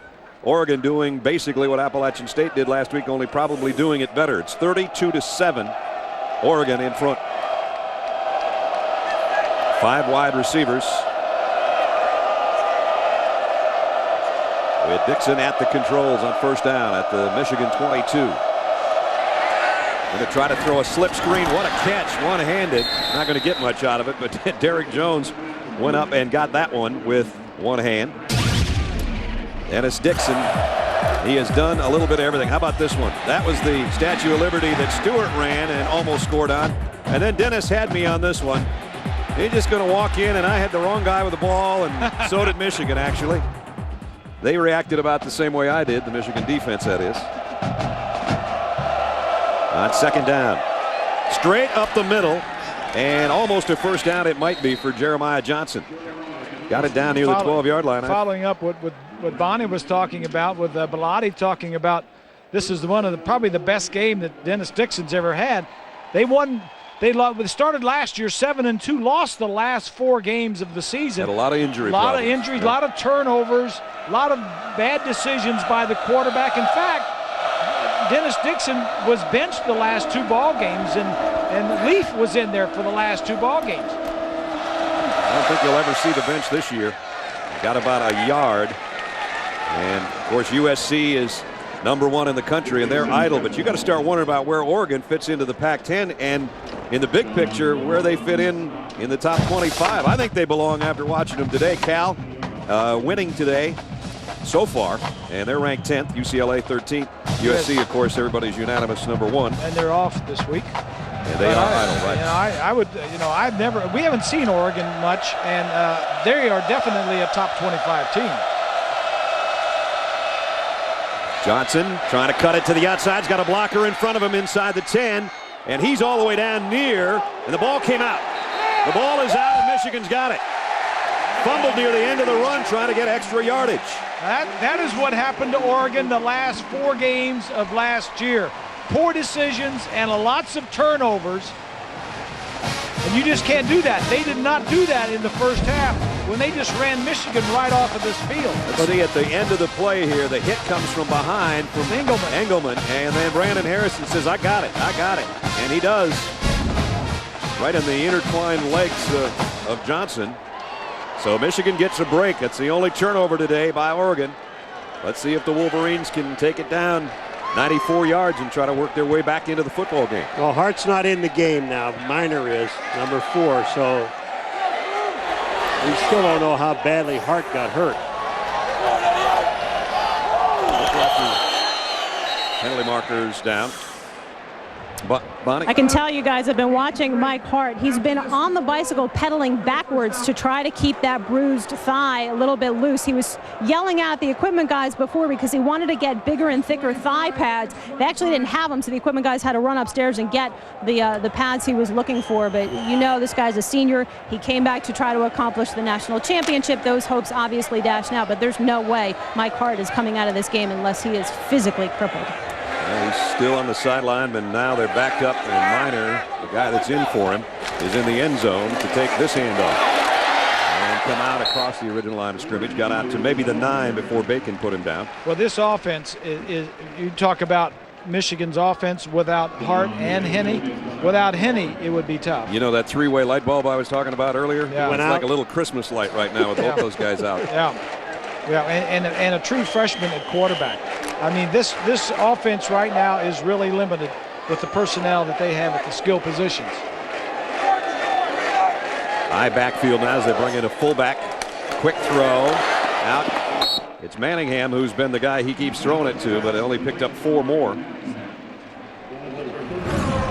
Miscues today. There have been a few, including interception. That one went back 55 yards, led to a field goal. And Carlos Brown just trying to spell Mike Hart for a breather. Fumble on his first carry, and then the ricochet a little while ago, and the interception. And 32-7 in front of a stunned crowd in Michigan. Little draw play to Minor. He's got a first down out across the 20 to the 22-yard line. So Minor, that's his best run of the day. But we're under 5.5 to go in the third. It's not that he doesn't have, Mallet doesn't have an offensive line. They've got a very, very good offensive line on the left side. On the right side, we have a lot of new people over there that people didn't mention. They thought, well, we got a big offensive line because we have two All-Americans, or basically All-Americans, Long and Krause on one side, but the other side is not that strong. Here's Minor, and he's coming to the weaker of the two sides, and he goes down in a hurry. And there's a holding penalty. Right in the middle of things. Michigan, after getting its first down of the half, now is going to back themselves up if indeed this is a holding call, and it is. So, of course, Michigan ranked 5th in the country last week before the upset by Appalachian State. And so this week, compared to last week, Michigan fell all the way out of the top 25, as I'm sure you all know. There's a tie for 5th. That's what the little T5 is between Oklahoma and Wisconsin. Oklahoma winning today, USC idle, and we told you that LSU and Virginia Tech get together down in the Bayou tonight. First team since Oklahoma in '68 to drop out of the poll from the top 5. That's a long time ago. And the first team to get beat by a Division I AA school. Right. And with what's going on here, it's taken away a little bit of the shine that Appalachian State, that victory they had last week. Now the next team comes in here and they do the same thing. Yeah, you're right. And beating Michigan. Oh boy, now a fumble in midair on a bad exchange. Mallet, I think, got it back. He did. He was going to throw it before he had it. Yeah. And you want to get those guys untangled right now. He's got enough on his plate without worrying about getting a finger broken in a fumble situation. College football tonight, we mentioned Virginia Tech and LSU. They get together at 9:15. That's after Notre Dame and Penn State do battle. Joe Pa getting together with the Fighting Irish. And then Virginia Tech, number 9, LSU, number 2. Getting together. Primetime presented by Hampton tonight on ESPN. A couple of good games. Notre Dame starting a freshman quarterback. Jimmy Clausen. His brothers both played. And tried a little draw trap to Minor, and that didn't go anywhere either. And now the Boo Birds are out again. They want Michigan to throw on every snap, but they maybe don't know that number 15 doesn't have the whole playbook in his head. Yeah. You know, that we looked at it because Henny has been playing ever since his freshman year, the first game, okay? So if something would happen to Mallet, where do they go? Home? They don't want that to happen. No. You got to take a timeout somewhere along the line. 5th time that Michigan has had a 3rd and 10 or longer. Well, Mallett's going to show his arm off. Got Manningham out there. Tipped. Almost caught. And he can throw it a long ways. Chad Henne's the first guy to say that Mallet has got all the tools. He's mobile enough despite the fact he's 6'7" and 250 pounds, and he's got a big-time arm. He threw that ball 65 yards down the field, and then he threw it to the sideline. Yeah. So probably another 75 yards on that throw. And now they'll try to punt it about 85 yards. Mesko in to kick from his own end zone. And you don't want another disaster to happen like a block punt in your own end zone when things are already going bad. So let's see how the Michigan front holds up for Mesko. He got it out of there. High kick, not one of his longest ones of the day. And nice coverage again on the punt coverage team. No return. Stevie Brown put it on Andrew Brown. But Oregon's got the ball back and a 25-point lead here in the third quarter.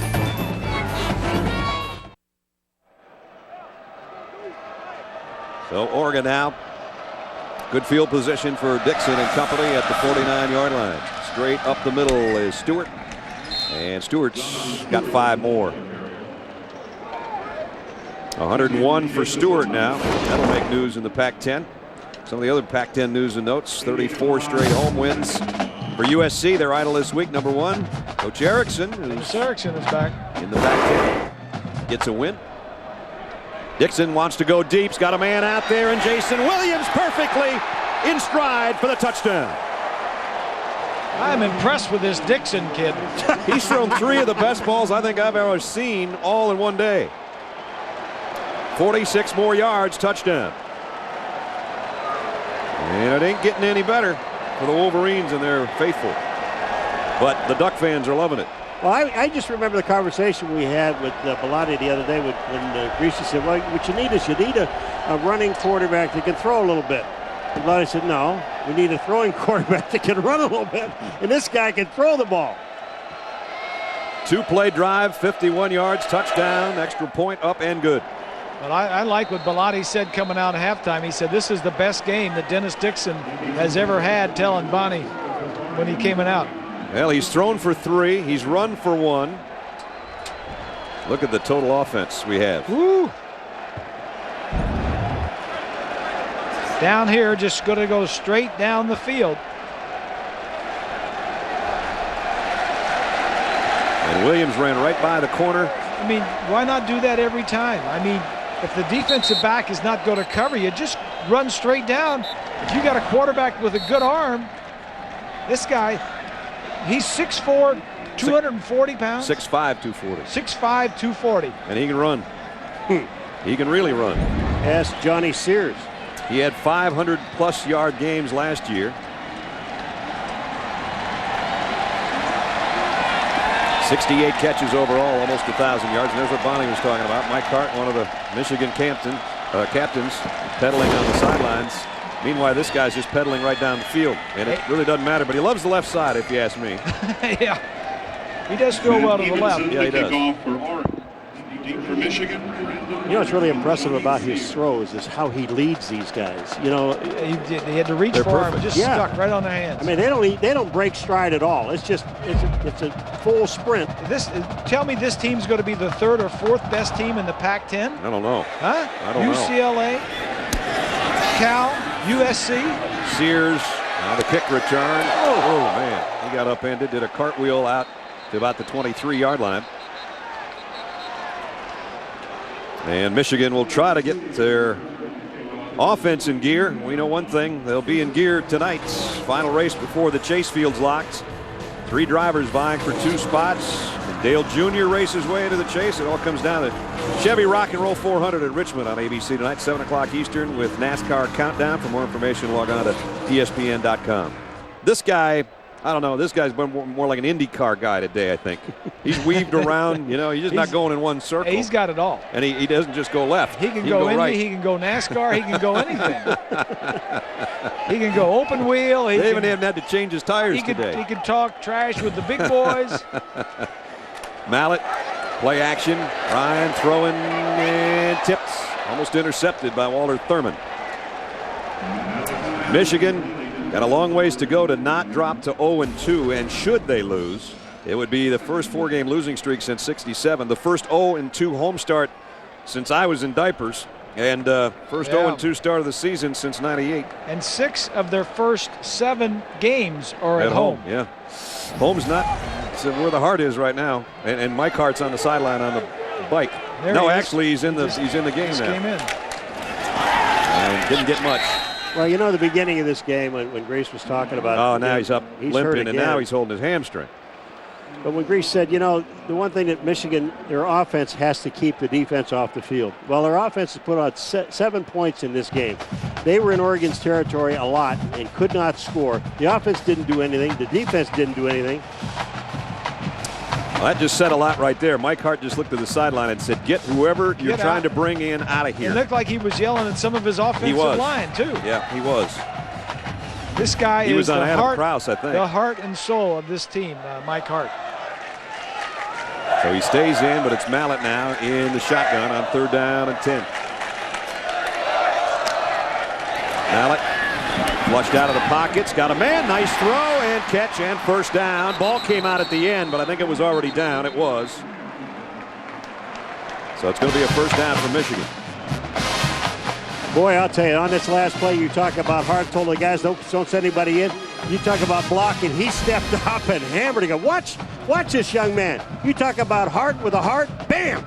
I mean, that is an outstanding block. Then he puts his hands in his face. That's a defensive lineman. He may have a number like 39, but a guy weighs 280 pounds. Tukuafu, the defensive end. Was that good? Uh-huh. Well, Mike does come out now. Miner back in at tailback. First down. Mallet wound up and threw it right into Tukuafu's hands, and it's knocked down at the line. 1:16 remaining third quarter.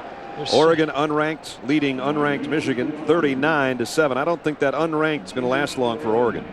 I don't think it's going to last long either, and Michigan is going to slide further down. It just takes so much to bring a freshman quarterback along. I mean, he learns the routes, but you need to look, and then you're going to start to look the guys off. Guys are going to raise their hand at the line of scrimmage. You got to look them off. You got to throw around them. Your timing. And now trying to throw a screen that was blown up in the first place by the Oregon defense. That one never had a chance. You know, one of the major things about this Michigan, the first 3 games, they don't play anybody in the Big Ten. So next week they play Notre Dame.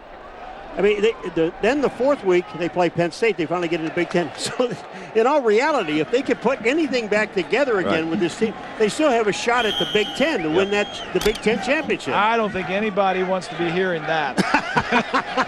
I'm just trying to get something positive. After last week and then 39-7 here, and not only is the defense not looking good, the offense isn't looking good.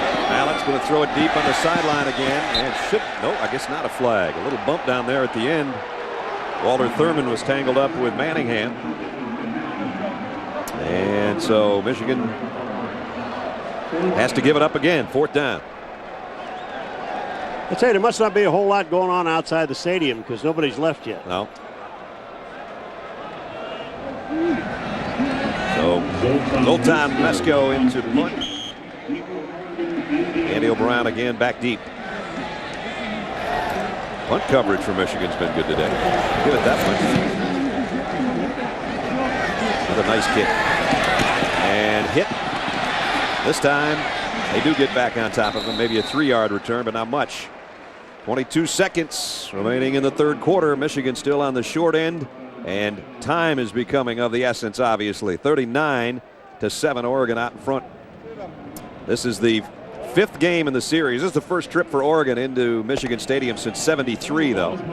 And the previous 3 times they came here, they were shut out every game back in the day. And then they returned the favor back in 2003 in Eugene when they beat Michigan 31-27.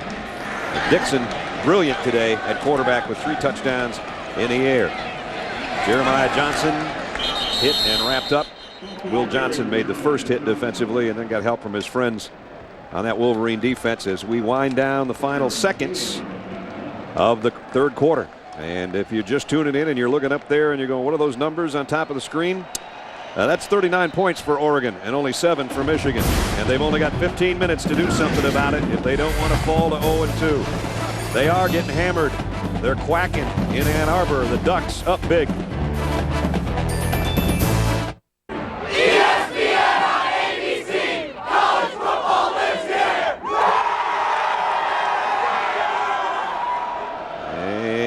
We start the 4th quarter in Ann Arbor with Oregon up big on Michigan 39-7 and looking for more. Still swinging it out there in and out of the hands of Williams, who caught the long touchdown pass the last time Oregon had the ball. Brad Nessler, Bob Greasy, Paul McGuire, Monty Bernstein, Michigan and their fans, their coaches, everybody's going, now what do we do? I mean, all the motivational stuff that Lloyd and the guys used last week, I don't know if it's going to work again. Well, the best thing for them is not have a spread option offense coming in. Notre Dame coming in next week, and they don't. Well, also, you know, you think about what the coaches said to us too. It says, is there how much fighter attendance you have? Right. And we'll find out on Saturday what kind of a team we have. Well. Yeah, Coach Carr said we'll know for sure on Saturday, and when the game's over, we'll know a lot more about my team. But he talked about, you know, it's about taking a punch and then getting up and fighting. And he said, I mean, really fight, because it's a lot easier to lay down. Well, I don't think anybody's laying down by any means today, but Michigan's getting outplayed by the Oregon Ducks of the Pac-10 and getting bruised again on their own field. And this guy's doing most of the damage, Dennis Dixon. And he's going to just give this one away. Let's get an update on Penn State and the aforementioned Notre Dame. Here's Matt. That's right. Jimmy Clausen got the start for the Irish in Happy Valley, but his defense has gotten him the lead. Anthony Morelli throwing. Look at the athletic catch by Darren Walls. First career interception. He's going to make it stick all the way down the sideline. He'll cut back 73 yards on the return and a 7-0 Irish lead. A big return there by the defense of Notre Dame. That's what Michigan could use a couple of here in the late stages of this ball. Johnson goes down. Charles Stewart made the stop. But you know, Michigan came in with a lot of offensive starters returning, and their quarterback was returning. Their top receivers, the wide receivers were returning. Mike Hart, the heart and soul of the return. 3 starters on their offensive line, including Jake Long, who was voted the best offensive lineman in the Big Ten last year. So offensively, they were set. It was defensively that they lost 6 or 7 starters. Had a couple of killer turnovers today and a lot of opportunities in Oregon territory. What a stiff arm that was by Johnson. Johnson in the clear all the way down inside the 30. Boy, was that a stiff arm or what? We've got to see that again. Brandon Harrison just got a whole mouthful, and then Johnson went 33 yards. Well, you know, this is indicative of what the defense today is doing. Seriously, take a look at this. Now watch the stiff arm. Here goes Brandon Harrison on the outside. He just threw him on the ground. Just threw him on the ground. And he's only 5'10", Paul. 205, and looked like with his right hand about 190 pounds right there. Yeah, 5'10". You can't have very long arms. It is a short jab. Pretty good. 16th play of 10 yards or more for the Oregon Ducks today. That is incredible. Unbelievable. Dixon wants to throw back the other way and does, but it's dropped by Derek Jones, incomplete. You know, Ness, one of the things when you look at it, it's bad enough to get embarrassed at home and you're losing and you're playing poorly on all sides of the ball. But then you lose your quarterback. We don't know how hurt Hart is or how much he could play next week. Right.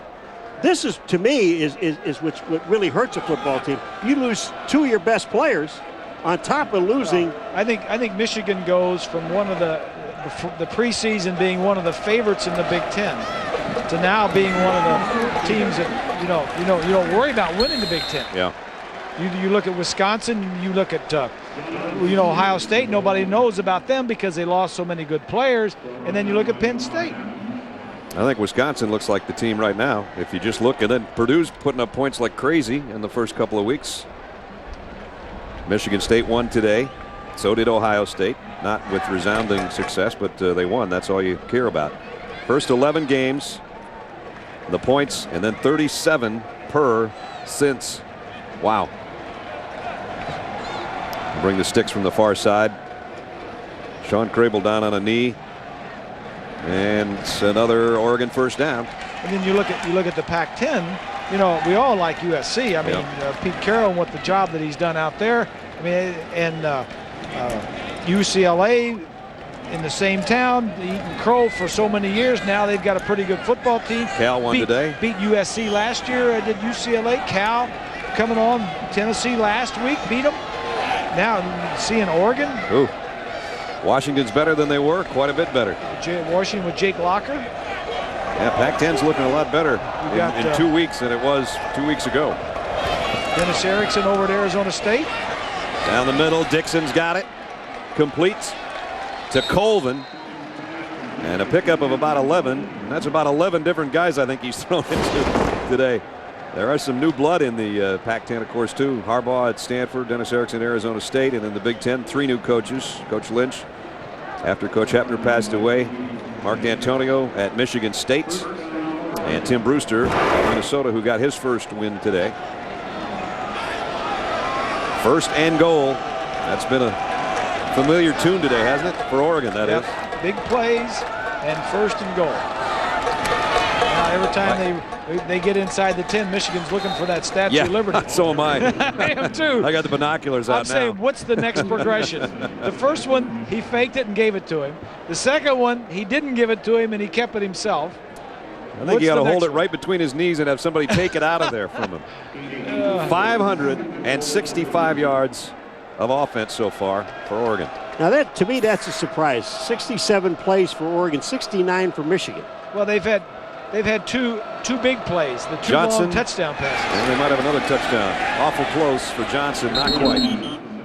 It'll be 3rd down and goal from about a foot away.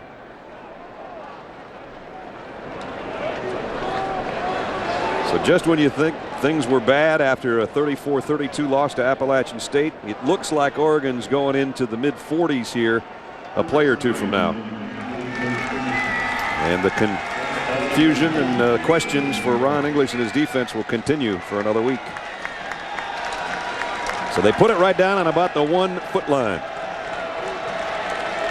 You know, this is almost sometimes, I remember in the pros, though, when we played poorly, they didn't show you the film. Yeah. Do they do that in college? Because I wouldn't show them this one. Dixon under center and trying to sneak it in. And he did not get there. It'll be 4th down and inches now if they decide to go for it. And either way, if they kick a field goal, it looks bad. If they go for a touchdown, it looks bad. And it's what you have to do. It's part of the business. Lloyd knows that. He knows that if they go for a touchdown here from the 3-inch line, it's not like Mike Bellatti's trying to put any salt in the wound or anything. But when you got the football that close. So now they'll have Johnson in the backfield with Dixon this time on 4th down and inches. And it's Johnson, and he got stopped. So the Michigan defense held at the goal line. Brandon Graham and Chris Graham combine on the stop. And the place goes crazy. One of the few times the band's had anything to play about today. Certainly not the start that Michigan and their fans expected. The first 2 games in this big house.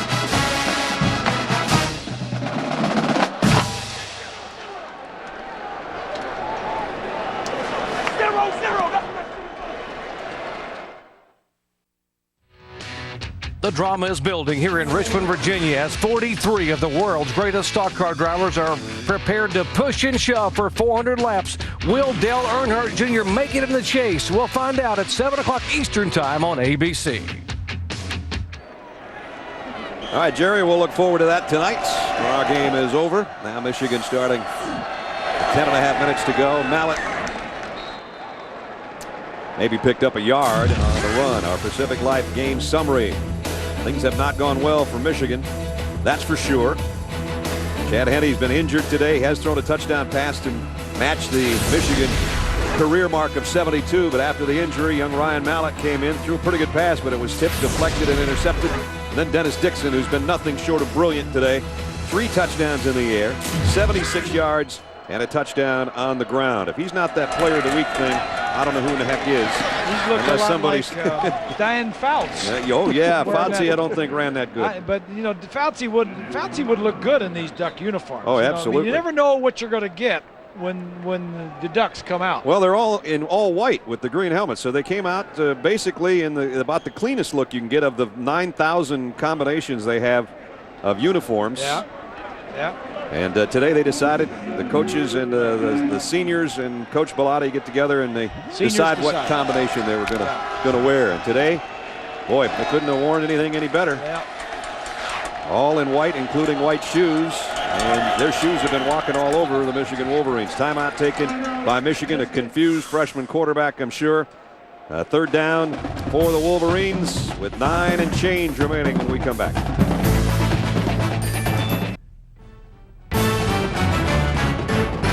This presentation of ESPN's College Football on ABC brought to you by Best Buy. Get the knowledge to send them off to college right at Best Buy.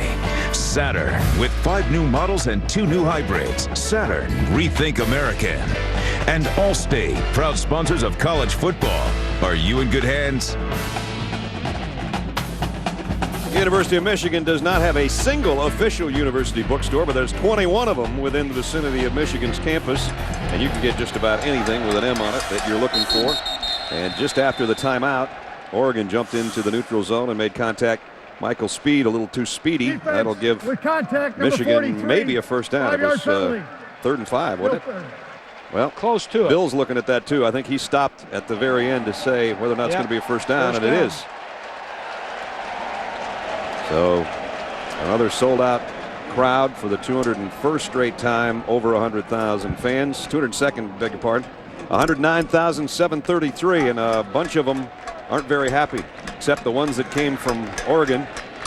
And some of them have gone. There's very seldom a time you'll see empty seats in this stadium near the end of a game. But it doesn't look like Michigan's got any kind of opportunity to come back into this thing. And Oregon on the road wearing all whites with their green helmets, but one of the millions of things they can do with the combinations they have. They got yellow and green with yellow pants. They got black and green with green pants, and they got black with black pants, and then they got white with the white pants, and then you just do all this, and you got something like 51, I don't know, 50 combinations. What about the like helmets? That. Do they always wear green helmets? I think they always wear the green helmets, yeah. But you saw Fauci back in his day, they had more of the traditional looking, almost like Green Bay Packer looking colors. Yeah. But of course, the Nike folks that are closely in touch and in tune with the Oregon program have given them a lot of different things and a lot of different ways to wear them. The penalty was roughing the passer, and so it's first down, Michigan. Quick throw and a short gain. Greg Matthews completes it. Oh, now that was something weird at the end of the play, and now we got a little bit of a brouhaha going on. Matthew Harper, I don't know if somebody intentionally tried to leg whip him or what, but his teammates came to his assistance immediately. And Jake Long is saying, I'm going to pick you up and put you back in the huddle if you don't get out of his face. Yeah, as Matthews was getting up. Watch the end of the play. There's Matthews. Stewart's the guy that made the catch.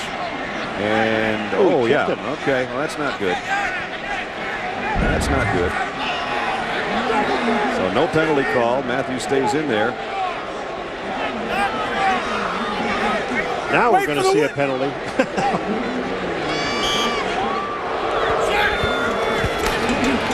Mallett. Oh, hit from behind. Great rush off the corner by Kenny Rowe.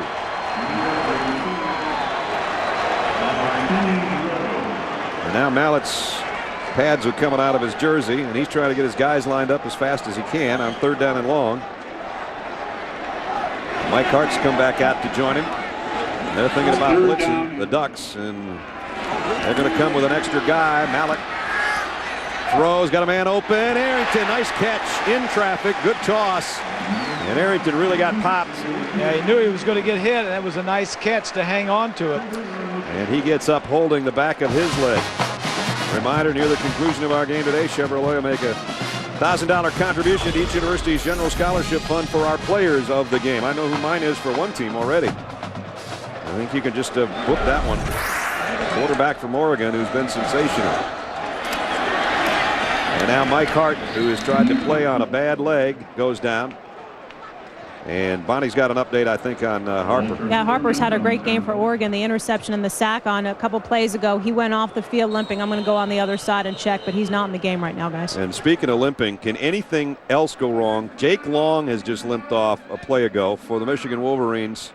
Two of their captains trying to play hobbled, and Chad Henne, their quarterback, out of the game. An undisclosed injury that's put the pressure on a freshman quarterback to try to play in this biggest setting against a team that's got a 39-7 lead on you. Three best players on offense. The defense is not playing anyway. They're playing that well. Can you have a worse day? I don't know. I think you got to do a major regrouping. I mean, you know, the players called their own meeting after last week's game, and that was Long and Henne. Going to have another meeting, aren't they? Or two. Matt Weiner's got another update, I think, on the Notre Dame game. Matt? That's right, happening on ESPN right now. We showed you Notre Dame's return of an interception for a touchdown. How about Derek Williams? Dangerous Derek Williams. Under the punt, he'll go 78 yards the other way for a score, and we are back to square one at State College. It is 7-all. All those young receivers of Penn State's have grown up now, and they're still playing well. Neither offense has scored in that ball game. No. Thurman being helped off. That man's got to be happy right there. Mike Bellotti. What a great job he's done at Oregon. Had an opportunity to go to a lot of other places, USC, UCLA, Notre Dame, Ohio State. Couple of NFL people. NFL. Says, no, I want to stay right here at Oregon. winningest coach in Oregon history, longest tenure of any coach in the Pac-10, and he will relish win number 120 in his career about 7 minutes from now, that's for sure. 13 years a head coach. Mallett going to air it out, and he overshot everybody with that one. Well, he's got a strong arm. The only problem is, you gotta tell it like it is. The kid doesn't practice that much. He doesn't, especially with the first unit. So and then you don't think anything's going to ever happen to Henny because it hasn't happened in 4 years, and now he's got to come in and play. His numbers: 6 out of 14, 49 yards. The interception that really was not his fault was a pretty well thrown ball that ricocheted off his receiver's hands and into the Oregon secondary. So that's 3rd down and 7 again. And now it was Adam Krause coming out of his stance. And this is the kind of stuff that drove Michigan and their coaches crazy last week. Penalties. And a guy like Krause should know. He's a senior. He knows better. This is just a lack of concentration. You know the game's over with. You're not playing well. You're frustrated. Yeah. Yep. Last week you were talking about the penalties. Brad, they had 7 penalties and 6 of them were pre-snap penalties. Yeah. And you're in this 3rd and 2 and all of a sudden a guy moves. Now it's 3rd and 7. He changes your offensive play, your field position. It changes everything. And now this one's 3rd down and a dozen when it would have been 3rd and 7. Out of the shotgun. Look out. Look out. Throws it down the middle and kind of up for grabs and completes. Reminder, time permitting, after the game, John Craig and Doug will be in New York and will bring you the Dell post-game reports. All the scores and highlights from today's action. We've got 7 minutes left here, 6:58. Any big upsets today? Right here, maybe. Yeah, Well, really wasn't an upset, but I think Michigan was favored by a little bit. Not anymore. Nope, not anymore. Mesko to kick. And Oregon will get it back, and they would probably want to just keep it on the ground and get first downs and get out of here and head back to Eugene. Got that one up in the air a little bit. Got a flag too, roughing the punter.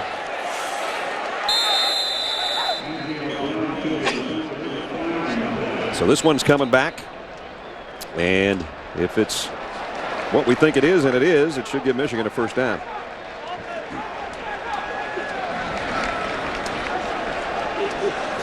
Personal foul. Roughing the kicker, number 49. 15-yard penalty. Yeah, first down. I don't think they hit him. I think the kicker slips, and because there were 3 guys around him, maybe I'm wrong, but I'm looking at it from this angle. Watch this. Watch what happens here. He goes there. All right, he's up in the air, and he slips. And he trips the guy. I'd get him for roughing the guy coming and kicking him in the ankle. They never touched this guy. This is a terrible call. Well, they deserve something. They haven't gotten anything all day. You were a punter. Oh, I did that a lot. I love to do that. You were looking out for his guys. Yeah. Yep. Mallett.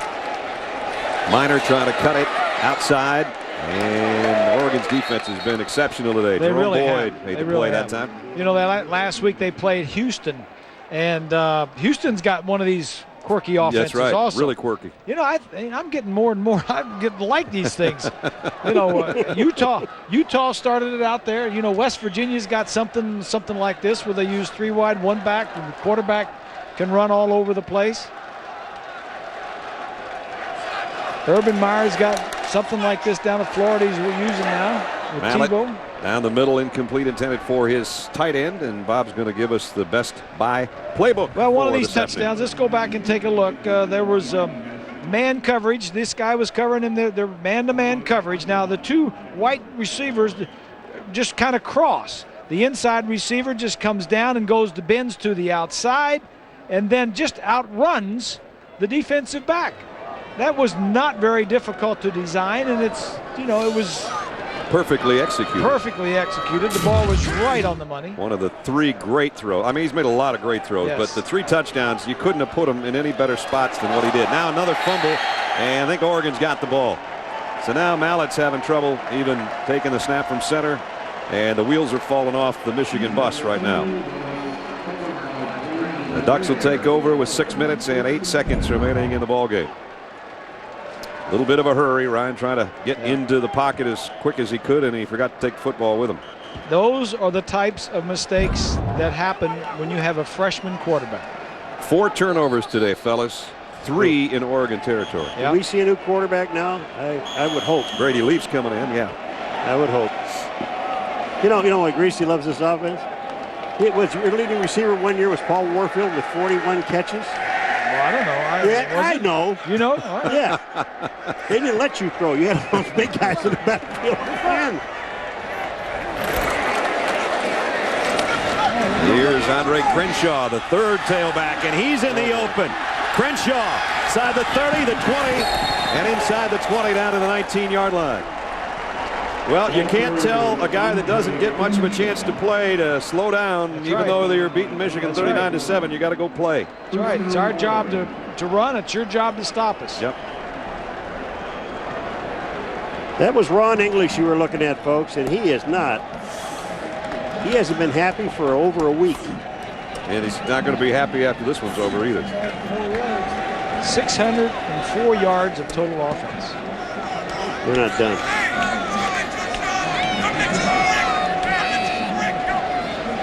Leaf gives it off inside. Crenshaw again.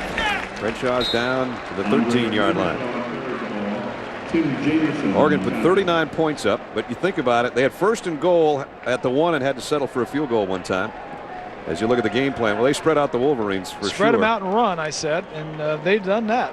They've run. That's what Bob says, try to keep the defense off the field, which the offense didn't do. Right. Dixon, 4 touchdowns accounted for in his 368 yards. I was going to say, though, they had a turnover inside the Michigan 10. They had a loss on downs in this quarter at the 2-yard line, and they had to settle for a field goal down here when they had first and goal in the first quarter. This thing could be 50 to something. And they missed the field goal. Exactly. Now we're under 5 minutes. Crenshaw getting some carries. There's the star of the show today, without a doubt. Yeah. And the smile tells it all. I'd go with Hart the other way with Michigan because he did play with Hart. He gained over 100 yards. Yeah. It's funny that statistic the last 2 times about him rushing for 100 yards. That used to be such a great stat because at one time I think it was 17-1 and then it became 17-2 now and then 17-3. Now it's 17-4 when Mike rushes for 100 or more yards. So that thing's starting to fall backwards a little bit. Nothing backwards about what Oregon's done today. It's been all forwards. Leaf completes it out to Colvin, and he's brought down short of the first down as we check in with Bonnie. Well, Brad, remember when all those eyebrows were raised in Eugene when Dennis Dixon decided to play minor league ball for the Braves? Well, little did they know that football was still so much an everyday priority for him. He told me he recruited some of his baseball teammates to be stationary targets he could throw at them an hour and a half, 2 hours every day, so much so they actually had to wear batting gloves, and he had the playbook on his computer, and he watched film every day. And you know what? I guess baseball didn't put a cramp in his football style. I don't think so, has it? As long as he's not a pitcher. Yeah. Well, he was a pitcher and then throwing footballs after practice. That wouldn't help. Daniel Padilla with the field goal, and it hit the uprights, much like what occurred earlier to Michigan. 3:25 to go. Score stays the same. All Ducks 39-7 here in Ann Arbor.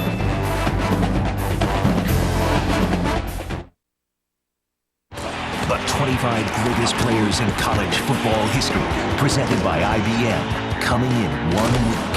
IBM, getting it done. Blue ribbon panel of former coaches, players, media members will reveal number 25 through number 1 over the course of the season. And the last week of the regular season is when you find out who they voted as the top college player of all time. Did you vote in that? I believe I voted in that. A lot of times people don't ask my opinion. My opinion's Oregon's pretty darn good. You know, think about their schedule. They get this one out of the way. They're going to be favored in Eugene against Fresno State, and they'll be favored against Stanford. And they have Cal, USC, and Oregon State all at home. Wow. I mean, look out for these guys. Yes. They have to go to UCLA. Yep. I'm impressed with the Oregon Ducks, and I'm impressed with Mike Bellotti. Oh boy, another T-shirt out there. Now it's our house. The ball came out at the end. You know what Bellotti did, and I think we mentioned a little bit earlier, but he kept them on West Coast time. He brought him in late last night. Brought him over here, I think, like at 7:30, 8 o'clock. It was just about getting dark. Just walked into the stadium, just looked around. They went to bed at 1 o'clock. Went to bed at 1 o'clock. Got him up at 10 o'clock. The game starts here at 3:30 Eastern time. So he kept him on Eastern time, and it seems like it's worked. He says he does it every time he comes to the Midwest or to the East. Sounds just about like Paulie's time frame when he goes to bed, when he gets up, doesn't it? Close. He doesn't fall asleep. He passes out. And then he comes to in the morning. In the morning, he doesn't wake up. He comes to. That's right. Mallet, look out in the pocket. Down he goes. Well, time to tell you about our Chevrolet players of the game. Today's Chevy players of the game. I don't think there was ever any doubt who was going to be Oregon's. That guy right there. Dennis Dixon, 292 yards in the air, 3 touchdowns, and then a great rushing touchdown. Mike Hart, who played with a lot of it and tried to play through pain again, 127 yards on the ground and 26 carries. In recognition of their efforts, Chevrolet will make a $1,000 contribution to each university's general scholarship fund. One of the other things, too, is this, look at what this Oregon defense did. Last week they gave up 545 yards. Now, they've held Michigan, that's interference. They held Michigan to 7 points in this ball game. That's a great turnaround, I think, for the defense. Well, Oregon had 4 sacks, 4 takeaways today. Yeah, that's playing pretty darn well. Yep. So you saw the penalty on the end of the punt. Michigan defensively has had a history. It's Michigan, 15 yards from the spot of the foul. First down, Oregon. Michigan's defense have had a history of having problems with mobile quarterbacks. Right. You go back to the Rose Bowl game with Vince Young. The Ohio State game with Troy Smith. Last week with Armani Edwards. Here today with this guy.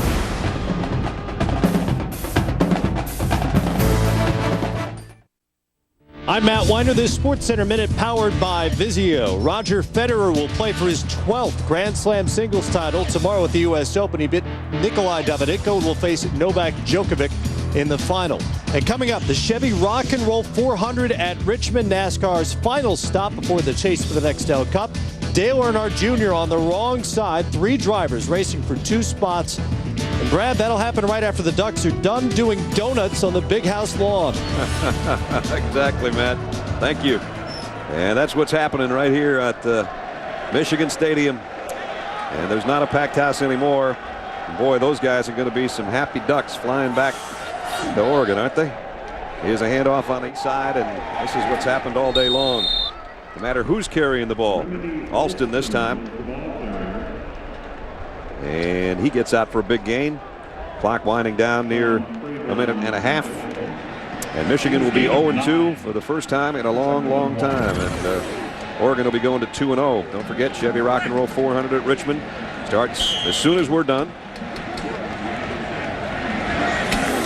And a very important race to find out who is going to be in that chase field. 327 yards for Oregon on the ground today, guys. 300.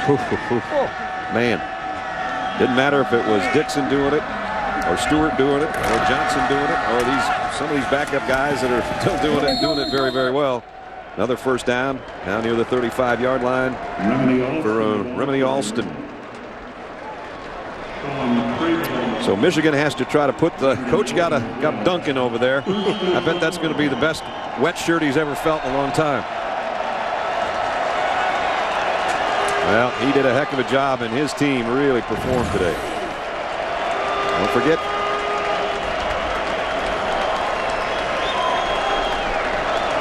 down to final 45 seconds, and then we'll be going to the Chevy Rock and Roll 400 in Richmond. I don't know if there'll be any driving tonight that will be as good as the driving that Dennis Dixon did at quarterback for Oregon today. So Coach Carr has got to try to put the pieces. We said there were pieces to the puzzle, and they had to try to start putting them back together today. This piece didn't fit, but that guy did. What a game. What a game. Come to Michigan from way out west and go back west happy. Oregon rolls to a big win, and Michigan falls to 0-2. Something you just don't hear of, do you? Final score, Oregon 39, Michigan 7. Final score is Oregon Final score 39-7. Stay tuned for a NASCAR countdown from Richmond, Virginia. It is coming up next. For Bob, Paul, and Bonnie, Brad Nessler saying so long from Ann Arbor.